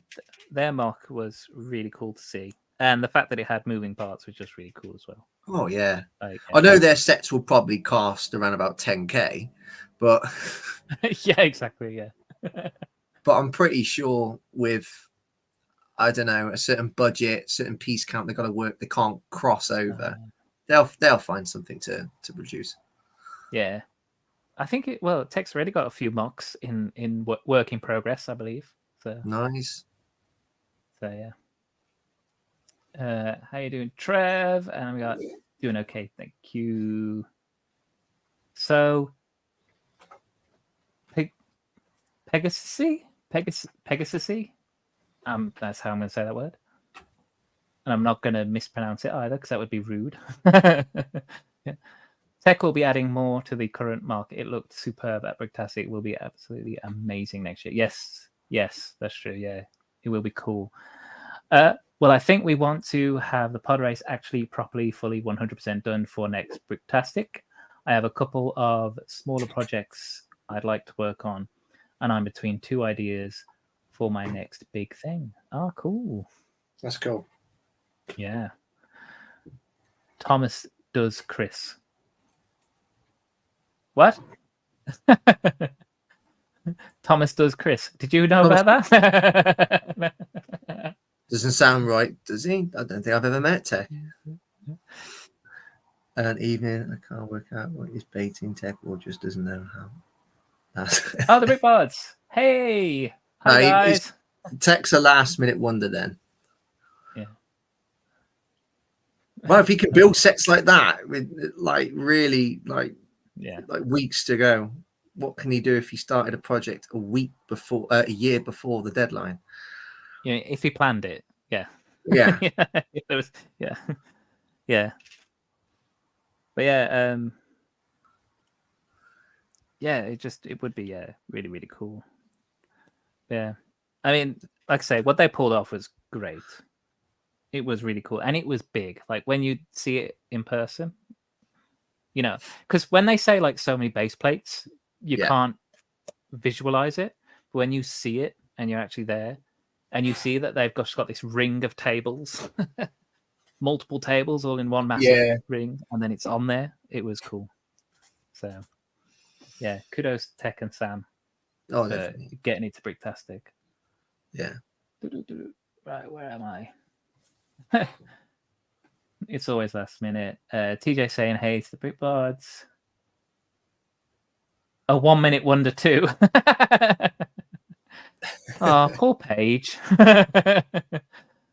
Well, a minute's all it took to create a baby, though, isn't it? So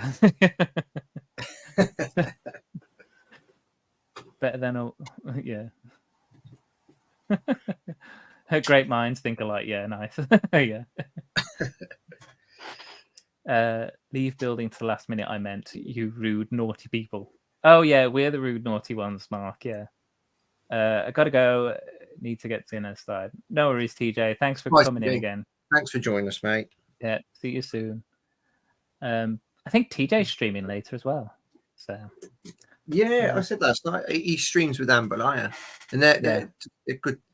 It's a good stream that, you know, it's just very chill, just talking about everything Lego really. And the last episode they do was brilliant because Amberlaya is a massive Dungeons and Dragons fan, and she was just cool.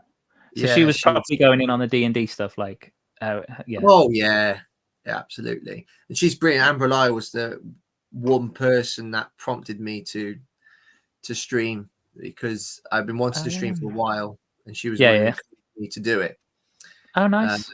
So it's sort of like Amberlaya and Matt Elder sort of like made it happen, which is great. Because it's cool. So some people, it's probably just straightforward, you know. You just it's almost like a I don't want to talk down about streams, but it's like a Teams meeting almost. You know, you just stick your face from a laptop.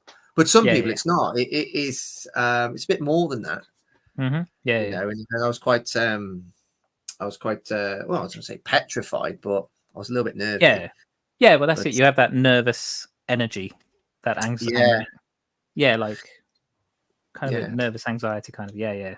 So remember Yeah, it when was the same when I did it first time. I was like, oh, I'm gonna do this, and then once you get into one or two, you just then Yeah. start just chatting. You just like chatting to yeah, your mate.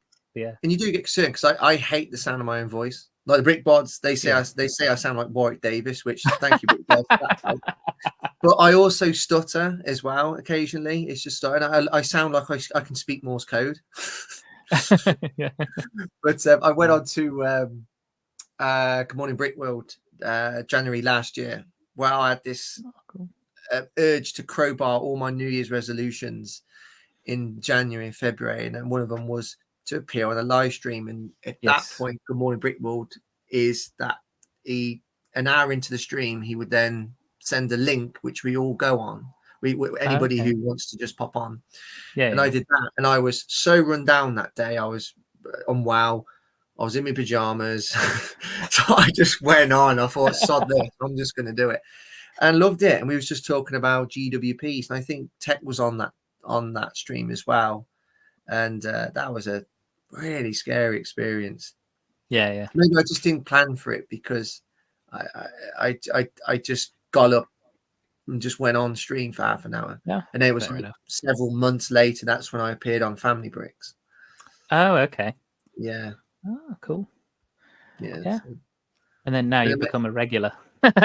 Yeah, now become a regular. You know, yeah, and enjoying it. It is really good. You know. Yeah. And it helps you to prompt to build Lego as well, because like we're all busy and so on. When we're streaming, it can most certainly prompt you to build your sets. Because with me, I can just like with my uni work, I can get a bit too carried away with it, and then I will have a backlog. I won't build anything. So it's good, and obviously made so many friends from it as well. Yes, yeah. That's, to be fair, I mean, I said this on my stream, on other people's streams. So yeah, one of the biggest thing is meeting the community and you know, enjoying the people in it. They've been great. So what was I going to say? Something about streaming, and I'd watched people streaming. Obviously, I'd watched London Calling and whatever, and I was just like, I'll try and make videos first. We'll see how that goes. And I did. I made a few videos, and I need to make some more videos actually, because I haven't done one in a while. But and then it was I'll do the streaming. But yeah, there was definitely a nervous energy that first time, and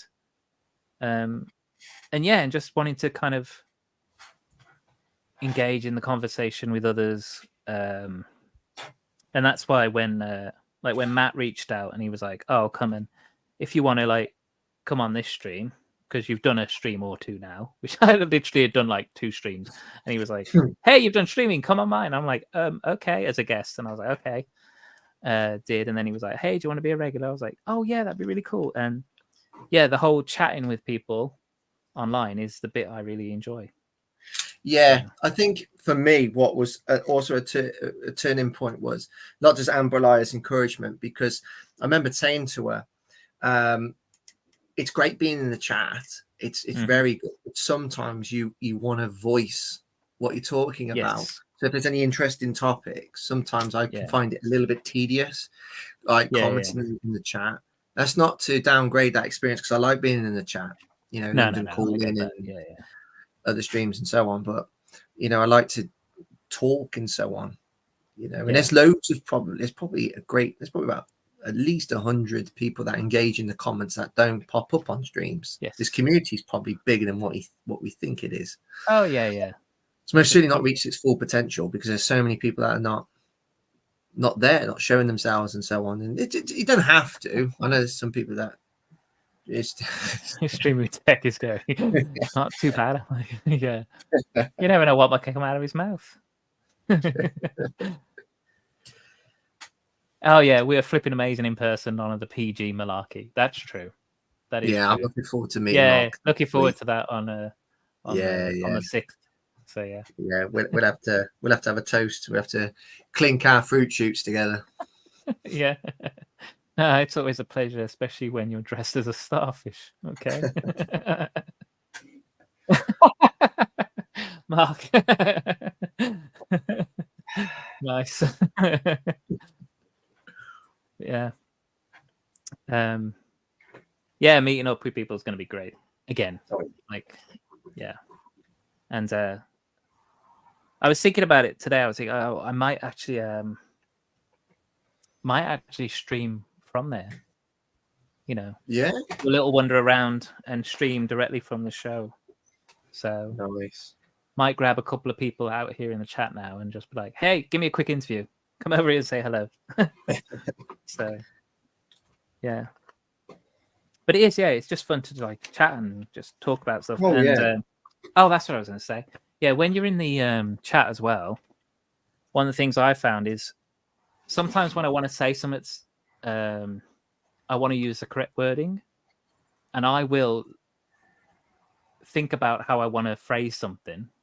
Yeah. And by the time I've thought about it and I want to write it down, subject's over. Like we've moved on. Yeah. So if I throw it in now, they're going to be like, "What's he going on about?" Like, didn't we just? Yeah. Okay. So yeah. But yeah. No, it is fun. This whole community is just a load of fun. Oh, and Sunday was a laugh. Oh my god, Sunday evening. Brickbot. Yeah, lots of fun on your stream last night. That was one time, Mark. Yes, Tech, the one time the entire Hive stream went silent. What? Ever. Oh, the one time ever that went silent. Yes. Did you actually come onto a stream dressed as something phallic? Or was it just a star? Because I have to say, I don't know. I don't know the story. Tell us, please inform us. Yes. Right. Let's show you guys the end of the build. Thomas dressed. Oh, okay. I thought it was going to be this. Thomas dressed as an inflated phallic object. It is true. I missed the Brickbot stream. I need to reply. Yes, you do. Make sure you got live chat on. Yeah, it was great. It was really good. Yeah. So we created, I think her name is Zoe. This one. Let me just double check. Yep, I was right. This is Zoe. So we've built Zoe again. So I think it's about the third time I've got Zoe now. So here's Zoe with her hourglass and a bow and arrow, and gorgeous purple hair. And this time she comes with a really nice green cape as well. Don't think I've got a cape on her before. And we've got a really cool little bird build. Not overly complicated. That's cool. Yeah. That's nice. So yeah, I love these leaf pieces. They're really cool. Yeah. So it's her little bird for Zoe. And obviously we've got the star of the set is the Pegasus. Love it. And yeah, there's no alteration on this. You build the Pegasus, and the only thing you get to choose is whether you build a bird for Zoe to ride, or whether you create kind of like butterfly wings for her. So, yeah. And quickly go over the other ones. Here is Nova, the first fig. Here's the wonderful Susan. Oh, can you see that? There we go. Focus. Thank you.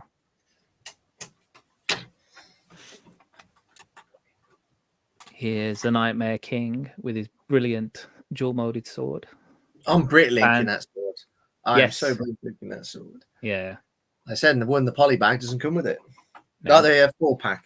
The magazine. Yeah. Yeah. And we got a little cage to pop Nova in as well. So, yeah. So that's this set. That's the Flying Pegasus. All done and done. We could take that off there. It was definitely in the gutter for most of it. Yeah. Yeah. Yeah. You're going to love it, Trevor. Yeah. Everyone was joining in. Yeah. Oh. How's your castle? We could be streaming here for another 7 hours. Still I'm getting there now. It's just making the modification. So putting in the sets that Lego doesn't tell you where they go. Oh, yeah, yeah. And I've made it work. So I've got the underground. So I've got Chamber of Secrets that meets with the Devil's Snare and able to get the Apologies Potion estate play feature to be consistent with the chute and the trapdoor. So it's getting there. Yes. It's getting there. But yeah, I will not be finished by the time the stream is over. Okay. So yeah, No still a worries. work in progress, but I'm looking forward to it, and I like it actually how it's looking now, and I think that's how I want to display it. But it will mean a new table. Oh, okay. Fair enough. I'll see you later, Trev. You have Yeah, a see good you, rest of Kevin, your mate. week. Yes, and definitely watch back the bod stream from yesterday if you want a good old laugh. But yeah, cool. But yeah, I'm all built up. I'll be back on Monday next week for the next stream set. Don't know what that is. Probably going to go somewhat lighter again. So there's a fair few to pick from. In fact, might pick a vehicle for one of the spacey type ones. So That's cool. Yeah. Are you going to put up any pictures on Instagram when you've done, Chris? Yeah, I will. Yeah, you'll start seeing pictures in the next week or so. When you finish in the week. Yeah. Absolutely. Yeah, you'll see pictures. Yeah, you'll see something. Yeah, Yes. definitely. Cool. But thanks for everyone for joining in. Yeah, it's been great. It's been We've had great loads of streaming with people you in. guys. Yeah, Tom's been in. We've had loads of people in the chat today, which has been really nice. So thank you everyone for visiting. Hope we've lightened up your Monday blues, you know. And yeah, we'll be seeing everyone in the not too distant. I'll see you all in the chats for everyone else's streams and everything. So yeah, catch you all later. I'll see you later, guys. Bye bye. Yeah.